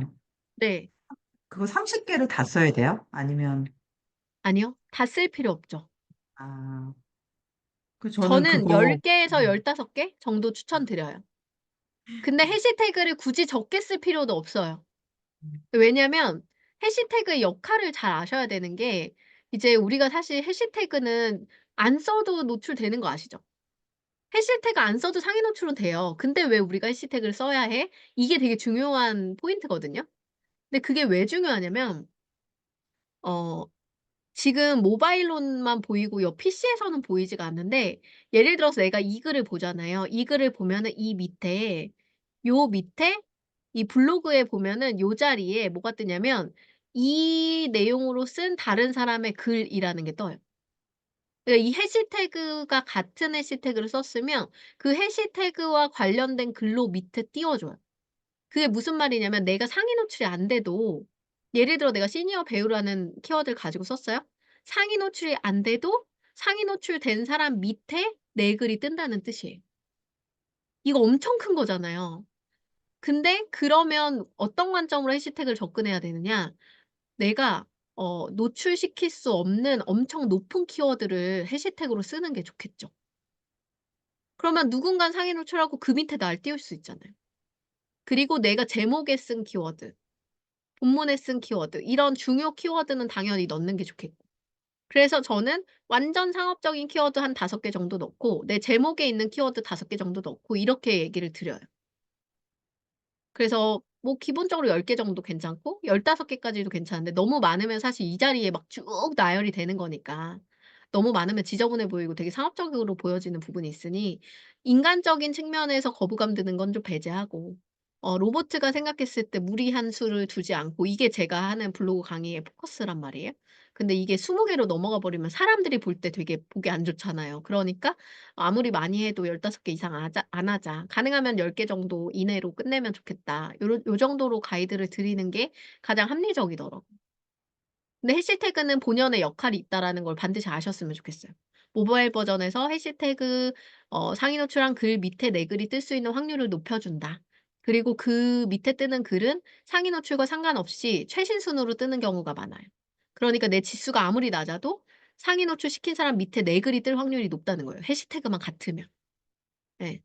그래서 처음에 이제 키워드 분석하실 때 키워드 도구 아까 들어가시잖아요. 들어가셔서 뭐 예를 들어서 뭐 자기 계발 관련된 걸 쓴다. 뭐 책 쓰기 뭐 관련되는 걸 쓴다. 뭐 이런 걸 했어요. 그래서 봤더니 이런 키워드가 막 24,200 이에요. 취미 추천 이런 거 막 12,300 이에요. 내가 죽었다 깨나도 요거는 아직 노출을 못 해요. 근데 이런 태그를 해시태그로 쓰라는 거죠. 무슨 얘기인지 아시겠죠? 그러면 메인으로 노출된 사람 밑에 내 글이 쓸 확률이 높다. 고런 개념으로 가셔야 돼요, 이 해시태그라는 개념. 아, 네. 좀 이해 가셨나요? 네, 저 몰라가지고 챗 GPT 돌렸거든요. 네. 그리고 이거 키워드 도구는 지금 보시다시피 5개까지 키워드를 넣을 수가 있어요, 여기 창에다가. 그래서 5개 관련된 단어를 넣고 조회하기를 눌러주면 이렇게 연관 검색어를 최대 1000개까지 뽑아주는데요. 얘가 엑셀로 다운로드 누르면 추출이 돼요. 여기 있죠, 다운로드. 그래서 추출해서 이거를 이제 어떤 순으로 보면 좋냐면 요렇게 높은 순, 낮은 순 돼서 내림차순으로 보시고 뽑으면 돼요. 되게 신기한 게 자기 계발 쪽에 퍼스널 컬러는 항상 나오는 거 아세요? 그러니까 이게 무슨 뜻이냐면 자기 계발하려는 사람이 개인 브랜딩에 관심이 많고 개인 브랜딩 하려는 사람들이 자기 퍼스널 컬러 진단을 많이 한다. 이렇게 보시면 돼요. 그게 무관한 듯 보이지만 다 무관하지 않은 단어라는 거죠. 네. 자기 계발하는 사람들이 자기 여행 가고 힐링도 많이 하나 봐요. 자격증도 따고. 네. 책도 그냥 읽지 않고 자기 나름의 북커버를 하고 읽기도 하고 이게 다 같은 타겟이 활용하는 단어라는 뜻이거든요. 그 전혀 무관하지 않은 단어예요. 근데 되게 재밌는 게 뭐냐. 저 북커버 제작해서 판매하고 있잖아요. 예. 그러니까 자기 계발하는 사람들이 책을 많이 읽고 책 읽는 사람들이 북커버도 산다. 그 관점 안에서 제가 제품 개발할 때 그 카테고리 안에서 제품 개발을 한 거거든요. 내가 팔 수 있는 영역으로. 제가 지금 그 3,000개, 2,000개였나? 해 가지고 2번 제작했는데 지금 거의 완판했어요. 10개도 안 남았어요, 전체 그 수량이. 근데 이제 그게 연관도가 있는 카테고리이기 때문에 그 연장선이 움직이는 거거든요. 예. 근데 지금 어제도 막 판매되더라고요. 근데 그게 이제 그 카테고리를 알고 있기 때문이에요. 상품 개발을 해도 그 안에서 움직이는 거죠. 그러니까 되게 막 여러 가지를 하는 것 같지만 사실은 요 안에 원이 있으면 그 원 안에서 제가 움직이고 있는 거란 말이에요. 그 원 안에서 소비될 수 있는. 예를 들어 제가 앨범 제작도 하잖아요. 내 앨범 제작도 퍼스널 브랜딩 하는 사람이 자기 앨범 내고 싶어 하고 그렇기 때문에 그걸 제가 할 수 있는. 근데 결국에는 요 퍼스널 브랜딩 원 안에 다 쏙쏙쏙쏙 들어가는 영역인 거죠. 그러니까 MEC라고 했던 그 이미지를 잘 기억하시고 이 원 안에 내가 하려는 콘텐츠가 이렇게 속할 수 있는지. 그리고 각각의 콘텐츠가 배타적인 것 같이 보이지만 모였을 때는 완전히 전체를 이룰 수 있는지. 그러니까 예를 들면 제가 음반 제작, 뭐 책 기획, 뭐 컨설팅, 뭐 블로그 마케팅, SNS, 뭐 쇼폼 마케팅, 뭐 오디오 클립 방송, 팟캐스트 뭐 다 별개잖아요. 각각은 배타적으로 보이지만 하나의 원으로 이룰 때 퍼스널 브랜딩 하면 그게 다 묶이잖아요. 그러니까 제가 가지고 있는 서비스 항목이 다 그런 것들이거든요. 결국에는 엔잡러로 볼 수 있지만 결국에는 퍼스널 브랜딩 하나로 다 묶여요. 그게 이제 제가 갖고 있는 어떤 시스템이거든요. 그래서 고런 개념으로 새벽거위 님도 생각해 보시면 어떨까 생각이 들어요. 음. 감사해요. 그리고 마지막으로 우리 그 블로그 앞에 프로필 있잖아요. 프로필에 네. 보면 이제 뭐 설명 쓰고 그러는 게 있더라고요. 네. 근데 이제 예전에는 아무거나 막 써놨었는데 이번에 네. 그거 보면서 검색하면서 보니까 거기에도 그냥 뭐 뭐하는 사람 아니면 뭐 이런 글이 아니라 뭐 이렇게 키워드로 검색될 만한 단어들을 넣는 게 좋은 건지 아니면 그냥 거기는 검색되는 영역은 아니고 사람의 영역이에요. 사람이 봤을 때 내가 뭐 하는 사람인지 나에 대해 직관적으로 정보를 얻을 수 있는 게 쓰는 게 맞고 프로필 정보를 읽는다는 것 자체가 나한테 관심도가 굉장히 높은 사람이다. 그래서 저 같은 경우는 뭐 강의 섭외 문의, 이메일 주소 뭐 이런 거 써 놨거든요. 내가 하는 일의 어떤 주요 항목? 그러니까 거기도 비즈니스 모델을 나열하는 게 제일 좋아요. 예를 들면 새벽거위 님은 뭐 미사시 자기계발 커뮤니티 운영 뭐 이런 거 있잖아요. 그런 것들 뭐 전자책 쓰기 뭐 클래스 운영 뭐 이런 것처럼 약간 이런 직관적인 상업적인 키워드, 비즈니스 모델 키워드를 적어서 사람들이 날 뭐 하는 사람들이 딱 직관적으로 받아들일 수 있게 적는 게 가장 좋은 방법. 그리고 거기에다 반드시 섭외 문의 이런 거 써 주세요. 뭐 카카오톡 아이디어도 좋고 이메일 주소도 좋고 아니면 네이버 톡톡 연결해도 좋고. 그래서 그 블로그를 통해서 나한테 바로 섭외가 올 수 있는 구조를 만드는 게 되게 중요한 거예요. 결국에는 우리가 최종 목적지로 '난 애프터를 뭘 원하는가.' 뭐 고객 유치, 커뮤니티 멤버 유치, 뭐 예를 들어 저자 섭외 연결, 뭐 방송 출연 연결 이런 다양한 목적들이 있을 수 있는데 그 목적이 프로필에 드러나게 하는 게 중요하다는 거죠. 음. 이해 가시죠? 네. 네. 그리고 이제 요런 부분들을 저희가 최종 코칭 때 사실 많이 말씀을 드려요. 제가 전체적으로 분위기를 보면서 지금까지 운영하신 키워드나 뭐 콘텐츠는 보고 있으니까 실제로 이제 피드백을 드릴 때 "요 부분에서 요게 약하다. 요 부분에 요걸 강화하자. 요걸 요렇게 변화해 보자." 이런 얘기도 또 많이 드리거든요. 그러니까 그때까지 이제 글 열심히 쓰셔 가지고 최종 코칭 받으시면 좋을 것 같아요. 이게 다른 분들도 그러시겠지만 제목 쓰는 게 되게 힘들더라고요. 글 쓰는 것도 힘든데 제목 쓰는 것도 되게 힘들더라고요. 제목 쓰는 게 블로그의 저는 80% 라고 생각해요. 팔할이에요, 팔할. 예. 제목과 주제만 적히면 사실 글 쓰는 건 내가 뭘 쓰려고 생각해 놨던 것들이니까 상관없는데 제목 짓는 게 제일 어려워요 원래. 그러니까 아까 전에 뭐 연관 검색어 찾아봐라. 블로그 홈에서 그 주제 키워드로 어떤 단어 쓰는지 찾아봐라. 그리고 뭐 키워드 도구 들어가서 찾아봐라. 이게 다 주제 키워드 잡는 거잖아요. 키워드 잡는 게 80% 예요. 예. 근데 그거를 이제 이겨내시면요. 모든 플랫폼에 능하게 돼요. 결국엔 고객이 사용하는 내 카테고리에서 고객이 어떤 단어를 사용하는지를 계속 학습하는 거잖아요. 카테고리에 대한 학습이 이제 계속적으로 지속되면 이제 그 카테고리 강자가 될 수밖에 없죠. 그 카테고리에 무슨 단어 쓰는지 다 아니까. 네.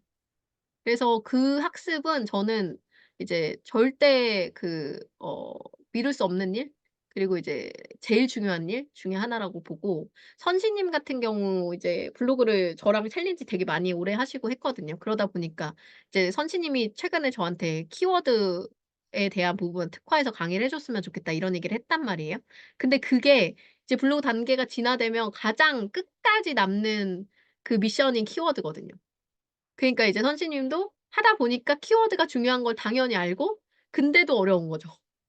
그러니까 이 부분은 계속 뭔가 헤매는 느낌이 드는데 그게 맞아요. 예. 저도 저는 사실 키워드가 지금은 되게 이제 약간 뭐라 하지? 이제 약간 동물적으로 이제 약간 이런 게 생겼어요. 저는 제 카테고리 키워드 쓸 때 뭐냐면 얘는 어느 정도인지 대충 제가 때려 맞추면 거의 맞아요. 그러니까 지난 코칭 영상들 보시면 아마 아실 텐데 제가 코칭하면서 "아마 이건 한 10,000뷰 나올 건데요. 아 이건 한 3,000뷰 나올 텐데요. 이건 한 100 이하일걸요." 막 이런 식으로 대충 때려 맞추는 거 영상들이 코칭 속에 되게 많이 나오거든요. 근데 거의 맞아요. 거의 한 70-80%는 맞아요. 왜 그러냐면 그냥 내 머릿속에 내가 하도 이런 코칭도 많이 하고 내 개인적으로 검색도 많이 해 보던 패턴들이 있어서 대략적으로 '이건 이 정도 나올 거야.'라는 예측이 대충 가능하거든요. 근데 이제 그게 결국엔 계속 보는 사람이 이길 수밖에 없어요. 그러니까 이제 저는 지금은 제가 뭐 연관 검색어를 찾고 막 이런 거를 막 애써서 찾고 이러지 않아도 어느 정도의 이제 이게 구조가 생긴 거죠, 뇌 구조가. 이제 이쪽 키워드에 대한 구조가. 그래서 이제 다른 사람들이 시간을 소비하는 것보다는 적은 시간을 소비하긴 하지만 그럼에도 불구하고 저도 지금도 역시나 되게 중요한 어떤 영업적 글 저 같은 경우는 포스팅 하나 하는데 막 50만 원씩 받고 이런단 말이에요. 그러면은 적어도 50만 원어치의 결과는 내야 되잖아요 제가. 적어도 그들은 한 300만 원어치를 원하고 나한테 50만 원을 줄 텐데 그러니까 최소한 내가 본전 이상은 하는 글을 써야 되니까 그럴 땐 저도 되게 예민하게 키워드를 보거든요. 그럴 때에는 되게 검색 많이 해 보고 다 찾아보고 경쟁률 분석하고 그 안에서 이제 로테이션하는 글들의 어떤 순환이 빠른 글인지 느린 글인지 이런 것까지 다 분석해 가지고 최적의 결과를 주려고 되게 노력해요. 그래서 그런 영업적 글 쓸 때는 핫 키워드로 반짝 떴다 떨어지더라도 큰 영향력을 단숨에 줄 수 있는 키워드 그다음에 계속 유지되는 평타 키워드 그냥 평균적으로 내가 쪼끔의 인원수라도 계속 조금씩은 들어오는 키워드 하나는 아예 다른 사람들이 이런 키워드는 잘 생각하지 않지만 세부적인 타겟이 있는 키워드라 계속 머물 수 있는 키워드. 1 년이 지나도 상위 노출되는 키워드 이런 식으로 구조를 짜요. 저는 전략을 짤 때. 그래서 이게 단순하게 갑자기 또 상위 노출 어떤 지수를 확 높이는 것도 해 주지만 오래 머무는 글로도 영향을 줄 수 있는 구조로 상중 하를 레벨을 쳐서 같이 구조를 짜거든요. 그런데 제 지수로는 무조건 중타 이상은 간단 말이에요. 근데 저도 완전 상 키워드는 저도 못 가요. 왜냐면 저는 일방 문자 수가 많은 블로그는 아니에요. 원래 메인 카테고리가 책문하고 이런 쪽이니까 소수 키워드란 말이에요. 그러니까 일방 문자가 많은 키워드는 아니니까 저도 지수는 높지만 실질적으로 막 10,000명, 20,000명 이렇게 맨날 들어오는 블로거들이랑 똑같은 키워드로 싸우면 저는 밀린단 말이에요. 근데 운 좋으면 얘네를 치고 가는 상황이 오죠, 정확도를 높여서. 그렇기 때문에 그런 키워드도 같이 노리는 거예요. 그래서 상중하로 같이 봐서 그렇게 전략을 짜서 가니까 제 글이 되게 오랫동안 성과를 내는 글이 돼요. 그래서 실제로 영업글을 쓰면 어떤 정도로 연락이 오냐면 "선생님 혹시 그 선생님 블로그 글에 나쁜 댓글 달렸나 확인 좀 해 주세요." 이런 연락이 와요. 그래서 "왜요? 뭐 무슨 일 있으세요?" 이러면 "아니 맨날 영업 전화가 오다가 오늘 안 와서요." 막 이런 얘기를 해요. 그러니까 그걸 체감하는 거예요 고객이. 그래 가지고 최근에도 이제 제가 ADHD 해 가지고 아이 뭔가 상담 후기 그거를 리얼로 제가 직접 상담 서비스 받고 프로그램 서비스 받고 해준 게 있었는데 그분이 진짜 연락을 2번이나 왔어요. 전화가 오다가 "요즘 전화가 안 온다. 선생님 혹시 블로그 한 번만 확인해 줘라." 봤더니 진짜 악플 달려 있는 거예요.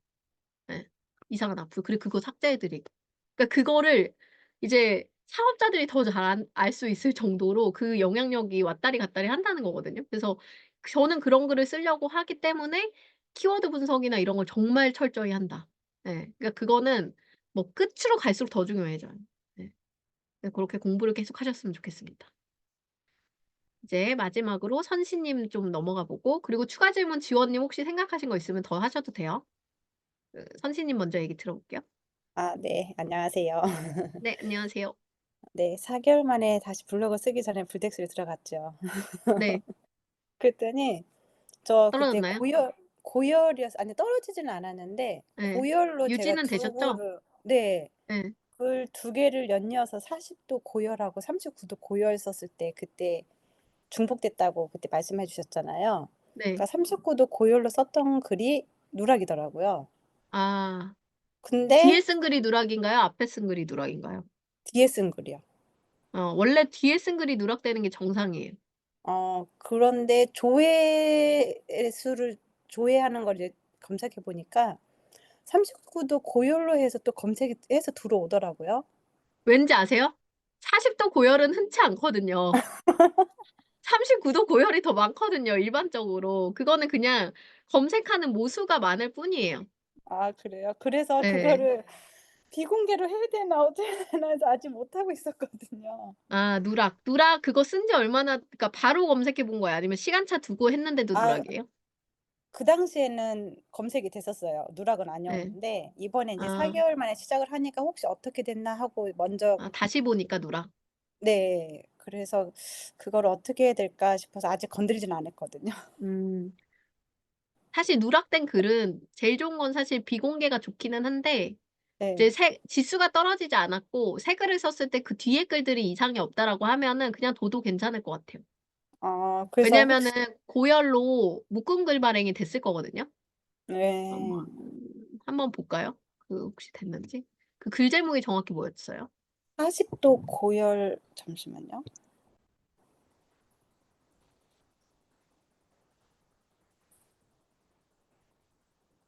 제목을 좀 정확히 알면 좋아요. 이건가? 아닌데? 40도 고열도 엄청 많기는 하네.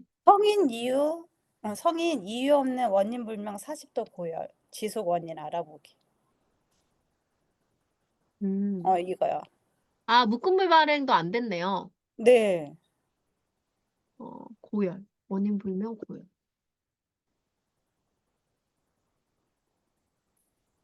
안 됐네요. 묶음 글 발행이 안 됐다. 그럼 키워드가 어떻게 잘렸는지 봐야 될 것 같은데. 음. 얘는 실사가 들어가고 얘는 이미지 다 캡처인가? 아. 아니요. 피검색 결과지는 네. 아. 아하. 이게 약간 누락 원인이 또 그거가 될 수도 있겠다. 이게 너무 이런 개인정보 같은 것들이 이제 오해를 할 수도 있거든요. 제가 그렇게 이제 블러 처리했는데도 불구하고. 네네네. 어 왜냐면은 이 블러 처리한 걸 이 로버트는 100% 인지 못할 수도 있어요. 아니면 그럼 제 걸로 그냥 드러냈어도 그런 개인 정보로 들어갈까요? 그렇죠. 어. 이거는 한번 볼게요. 이미지가 어떤지.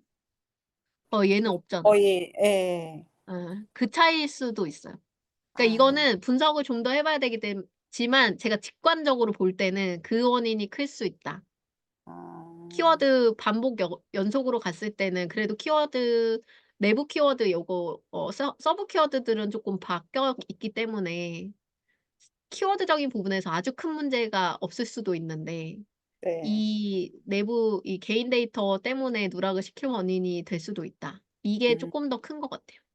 아. 그래서 가능하면 저런 거에 대한 부분은 쪼끔 조심하시는 게 좋죠, 아무래도. 아. 음. 어. 알겠습니다. 네. 근데 어쨌든 이유 글을 계속 써 보실 때 이 누락되는 거 여기 그 콘텐츠 여기 누락 나오잖아요, 여기. 네. 여기에 근데 뒤에 쓴 저는 글들이, 누락이라고 아예 안 되고 그 일반으로 뜨긴 하거든요. 그러면 그나마 괜찮아요. 그러면 어. 괜찮아요. 어. 근데 아예 누락으로 뜬다 이러면은 그거는 비공개 치는 게 훨씬 더 좋은 방법이긴 해요. 음. 음. 그렇습니다. 또 질문 근데 있을까요? 이번에 제가 그러니까 제 거 블로그를 지금까지 제가 이렇게 관심이 없었나 봐요, 제 블로그에. 이번에 제 거 보니까 누가 스크랩을 계속 하더라고요. 너무 감사한 건데 그건. 그래서 그게 지수를 그러니까 올려주는 데 되게 큰 역할을 해요. 보니까 인제 그 '어떤 원무과 선생님이 그러지 않을까.'라는 생각이 들어요. 그러니까 예. 원무과 쪽으로 이렇게 글 올려놓은 글들을 이렇게 스크랩을 음. 했더라고요. 그래서 네. 행동 유도 패턴이라고 맨날 말씀해 주시잖아요. 맞아요, 그래서 맞아요. 이번에 어느 블로그 글을 보다 보니까 "이웃으로 추가해 주세요." 하고서는 무슨 인제 썸네일 이렇게 예, 있더라고요. 맞아요. 예. 근데 저도 그걸 따라 해 보고는 싶은데 어느 URL을 들어가야 되는지를 모르겠는 거예요. 어느 URL? 어떤 거요? 그러니까 이웃 추가 누르는 거. 이웃 추가 누르는 거? 네. 그냥 언어로 "이웃 추가해 주세요." 이미지 만들어서 넣어도 되고요. 그거 네. 이웃 추가 위젯을 따로 만들 수도 있긴 한데 저도 그렇게는 따로 안 만들어 봤거든요. 근데 그래요? 근데 이거는 그분은 그게 딱 검색하면 바로 나올 누르니까 거예요. 넘어가더라고요.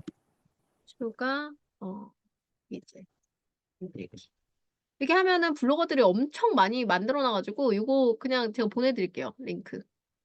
네. 어렵지는 않아 가지고 링크 따서 하는 방법이 여기 있어 가지고 여기 그래서 보면은 그냥 여기 위젯 글로 관리.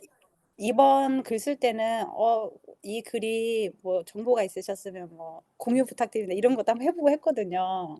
예, 그런 좋죠. 것도 괜찮은 거죠. 예, 그런 것도 괜찮고요. 이거 이웃 추가 이거는 지금 이거 만드는 분이 잘 만들어 놨거든요. 요거 제가 단톡방에다 공유해 드릴게요. 아, 네. 요거는 어렵지 않아요. 그냥 링크 그 코드만 복사해다가 붙이면 되는 거라. 근데 어, 어디서 위치에서 복사하는지가 여기 나와 있으니까 그대로 가시면 될 것 같습니다. 저는 찾아봐도 잘 안 나오길래 제가 잘못 찾았나 보다. 아, 이웃 추가 위젯 등록 방법 이렇게 하면 뭐 바로 나오고. 예. 어렵지 않아요. 이거 되게 쉬운 거라서. 이게 다른 것도 하나 넣어줄게요. 이게 여러 개 사람들이 몇 개 만들어 놔가지고. 아까 위에 게 실제로 가능한 거고. 요것만 붙여도 되네요. 요게 이제 링크니까. 여기다 자기 블로그 아이디만 넣으면 되거든요. 여기 보이시죠? 요거. 네, 감사합니다. 요거에 요거. 요거에 여기 요 부분, 요 마지막 부분 헤드샷 02 여기 써드릴게요. 헤드샷 02 부분에 본인 아이디 넣으면 됩니다.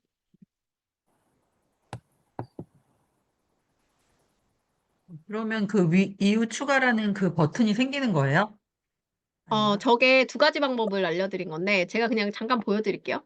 뭐 예를 너무 들어서 궁금했어요. 그러니까 이게 어쨌든 행동 유도 버튼이라고 우리가 보통 말하잖아요. 그러니까 사람들한테 요구하면은 행동할 확률이 높아진다. 뭐 이런 거거든요.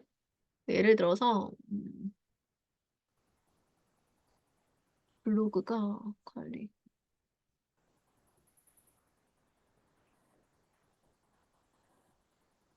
레이아웃 위젯 설정 아시죠? 꾸미기 설정에 네, 레이아웃 위젯 설정 하시면 이웃 커넥트 에디트 버튼 누르시면 오른쪽 위에 여기 위젯 관리라고 있어요. 네, 여기 들어가시면 여기 보면은 심플 위젯 코드 복사라고 버튼 있죠. 이 네. 버튼에 요 코드를 얘를 복사해요. 복사해서 내 블로그로 들어가서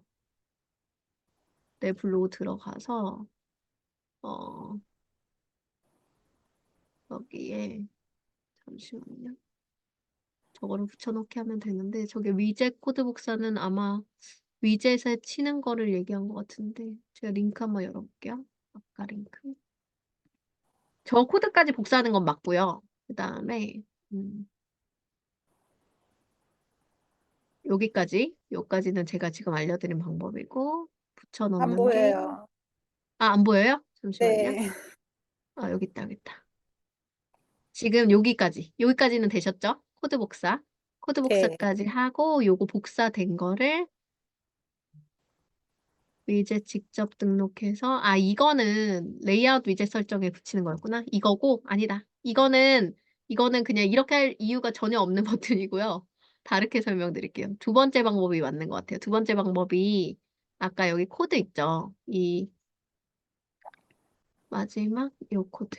이 코드가 뭐냐면 내 블로그 가셔서 지금 제 블로그 안 보여요. 보이시나요? 지금 보이시나요? 잠깐만요. 제 블로그 들어가 볼게요. 이거 보이세요? 제 블로그? 아, 네, 네. 그럼 예를 들어서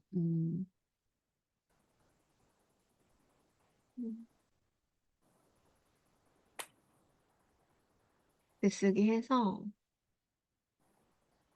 여기에 예를 들어 내가 미리 캔버스로 뭐 예를 들어서 이게 만약에 이웃 추가하기 버튼이라고 만들었어요. 그러면 여기다가 링크 들어가서 이 URL을 붙이는데 여기다가 그거 어디서 아까 그 복사한 코드예요? 아까 전에 제가 카톡방에 올려놓은 거. 이 아, 네, section.blog.com 이거 있죠. 네. 거기에 마지막 부분에 요 부분을 링크의 마지막 부분을 이렇게 지워서 여기를 내 아이디로 이렇게 쓰는 거죠. 이렇게 아, 하고 이제 예를 들어서 비공개로 제가 발행을 해볼게요. 저도 이거 테스트 해봐야 돼요. 이게 진짜 저 사람이 잘못된 정보일 수도 있으니까. 됐네요. 됐죠? 아, 요렇게 하는 네. 거예요. 예, 이해 가시죠? 그러니까 네. 그냥 이미지 추가하고 링크 걸어서 저 아이디 비번 그 아이디만 바꿔서 올리시면 되는 거예요. 이해 아, 가셨나요? 네. 예. 어렵지 않습니다. 그냥 우리 사진 올릴 때 사진에 링크 거는 거예요. 그거. 아, 네. 그래서 예. 그 링크, URL을 어디 거를 복사해서 넣는지를 몰랐던 터라서 이거예요, 그냥, 이거. 예. 아, 이후 추가 시 이미지에 링크 삽입하면 되는데 아이디 헤드 샷2 부분을 본인의 아이디로 변경하시면 됩니다. 이렇게 써드릴게요. 감사합니다. 네. 이런 거는 요즘에, 네. 네네네. 얘기하세요. 아니요. 그거 먼저 말씀해 주세요. 이런 거는 이제 할 때 이제 검색하면 다 나와요. 너무 친절하게 설명을 많이 해놔가지고 그때그때 해결하시면 됩니다. 네. 아, 네. 알겠습니다. 근데 감사합니다. 모르면 제가 찾는 건 잘하거든요.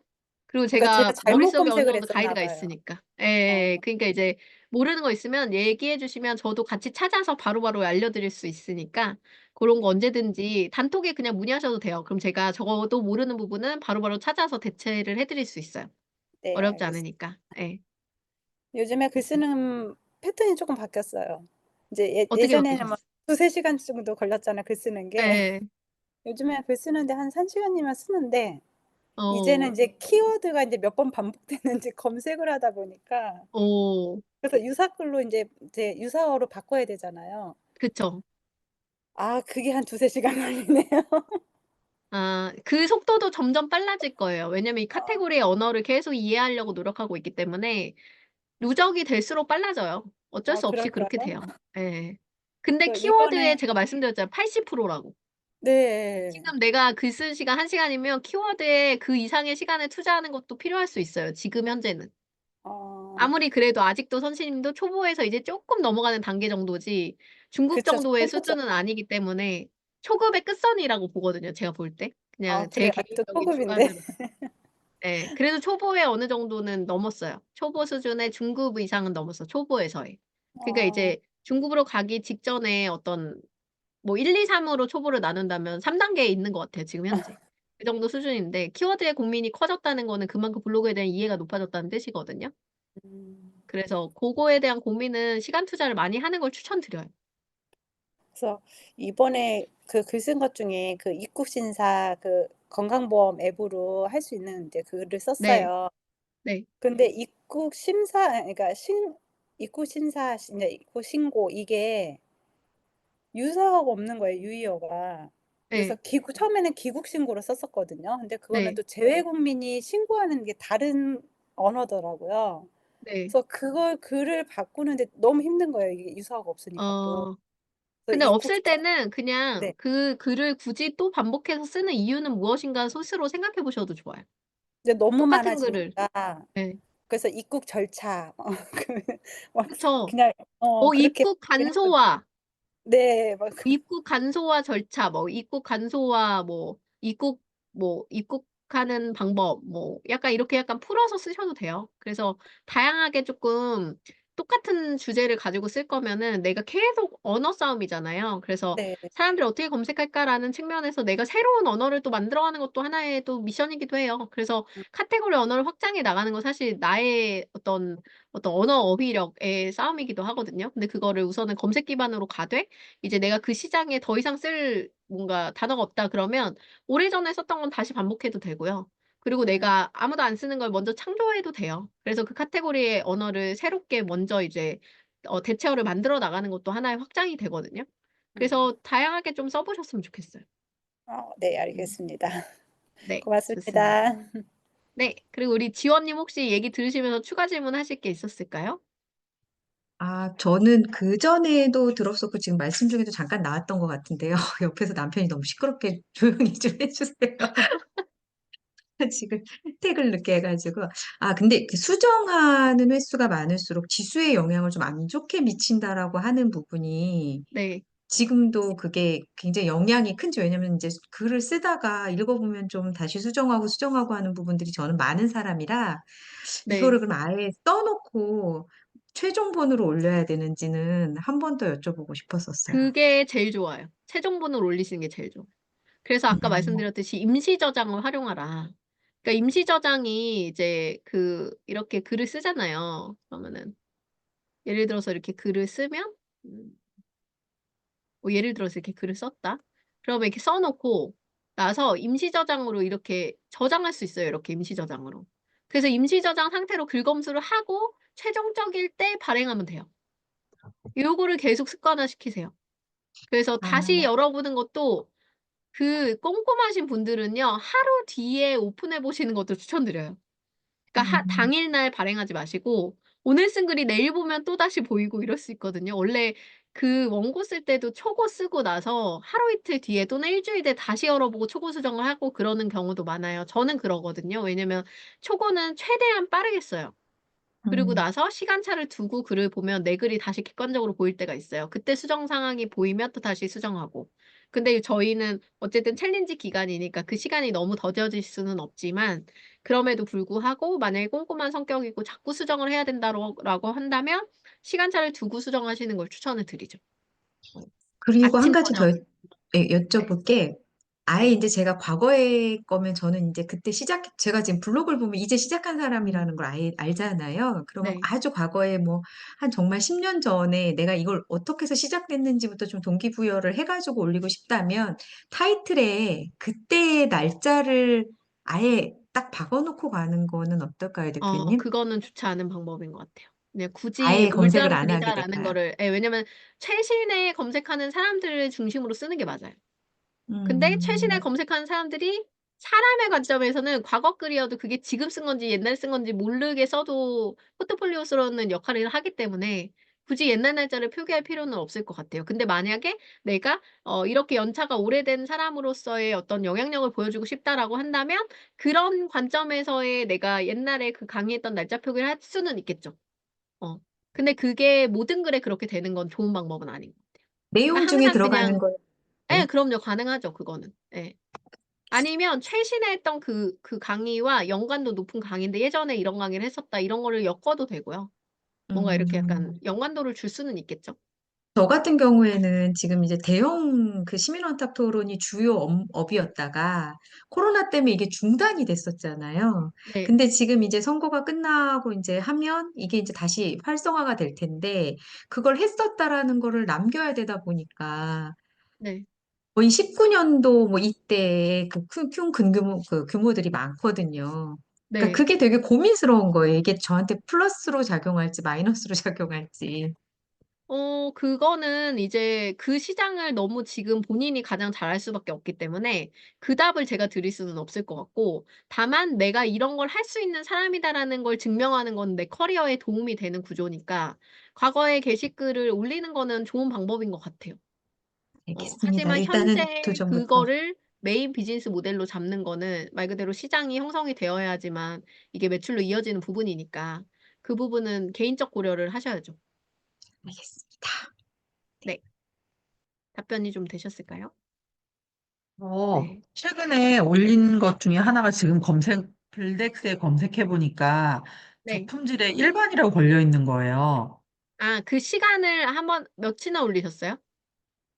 몇, 몇이요? 언제 올리셨어요? 언제? 아, 언제 올렸냐고요? 네. 오늘 음, 올리셨어요? 아니요, 3월 9일.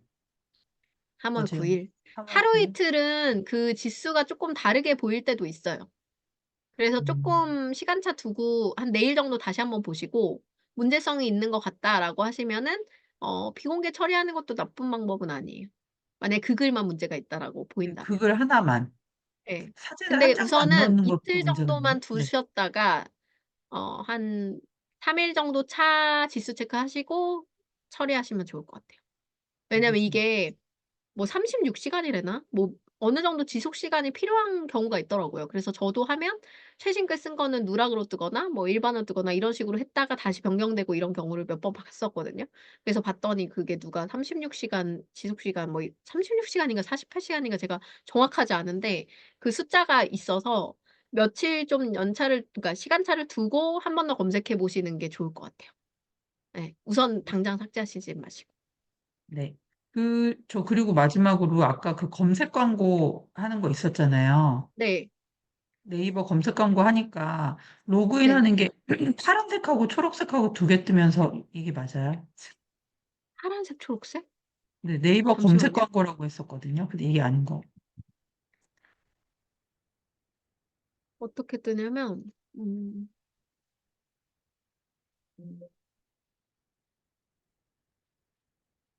서치 애드 이게 링크고요. searchad.naver.com이 링크고요. 제가 이거 카카오톡에 우선 링크 넘겨 드릴게요. 맞는데 searchad.naver.com 하면 네. 로그인을 아, 초록색 광고 아니면 플랫폼 이거 말고 여기 네. 키워드 도구. 키워드 도구? 여기. 어디 갔냐? 여기. 왜 네. 체크가 안 되지? 잠시만요. 요거 누르는 거예요. 키워드 이걸 도구. 누르시면 로그인 하라고 뜨는데 저는 지금 로그인이 돼 있는 건데 아, 본인 그 아이디로 한 번 더 인증하셔야 돼요. 이게 약간 플랫폼이 원래 새로 가입하는 아이디로 해야 됐었는데 요즘은 인증이 되게 돼 있어요. 그래서 기존에 쓰시던 아이디 연동해서 쓰실 수 있거든요. 근데 한 번 인증 절차를 거치셔야 이거를 사용할 수가 있어요. 네, 알겠습니다. 아시겠죠? 요건 한번 해 보시면서 문의하시면 될 것 같습니다. 네, 데이지 님 뭐 질문 추가 있으신가요? 아, 네, 선생님 들리세요? 네. 네, 저는 네. 금치거 검사랑 네. 맞춤법 검사요. 네. 금치거 검사는 꼭 해야 되는 건가요?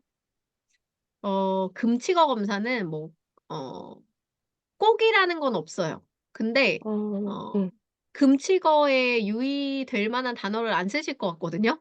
그래서 네네. 딱히 하실 이유는 없는데 금치거가 그냥 기본적으로 이렇게 생각하시면 돼요. 뭐 청소년 유해 단어 음, 그다음에 뭐 되게 어 엄청나게 약간 뭐 도박, 사기 뭐 이런 투자 뭐 유흥 뭐 이런 상업적 엄청 그런 그쪽 있죠. 그런 매매 네. 관련 키워드나 뭐 요런 쪽이 아니라면 저희랑은 거의 해당되는 게 없어요. 저희 일반적으로 아, 운영되는 블로그에는. 그래서 큰 문제는 없는데 맞춤법 검사는 꼭 하시면 좋아요. 그럼 금치거에서 네. 제품 구입을 여기서 했어요라는 글을 쓰면 꼭 구입이란 단어를 잡아내길래 그 이후로 맞아요. 구입이란 단어를 안 쓰게 되니까 자꾸 어휘가 좁아지는 느낌이어서 이거 꼭 네. 해야 되나 그런 게 있었고요. 근데 너무 맞춤법 그 틀에 갖추는 건 별로 좋은 방법은 아니에요. 아, 예. 왜냐면 그리고 우리가 사실 구입, 음, 구매, 뭐 샀어요 네네, 이런 단어 너무 일반적으로 쓰는 단어이기 때문에 네네. 거기까지 그거를 뭐 너무 폭을 가져간다고 하면은 쓸 수 있는 단어가 음, 없어요. 음. 그러니까 하고자 한다 이거 고자 해서 뭐 금치가 걸리고 뭐 그러더라고요. 맞아요, 그래서 맞아요. 어 이걸 그거는 해야 되나? 상관없습니다.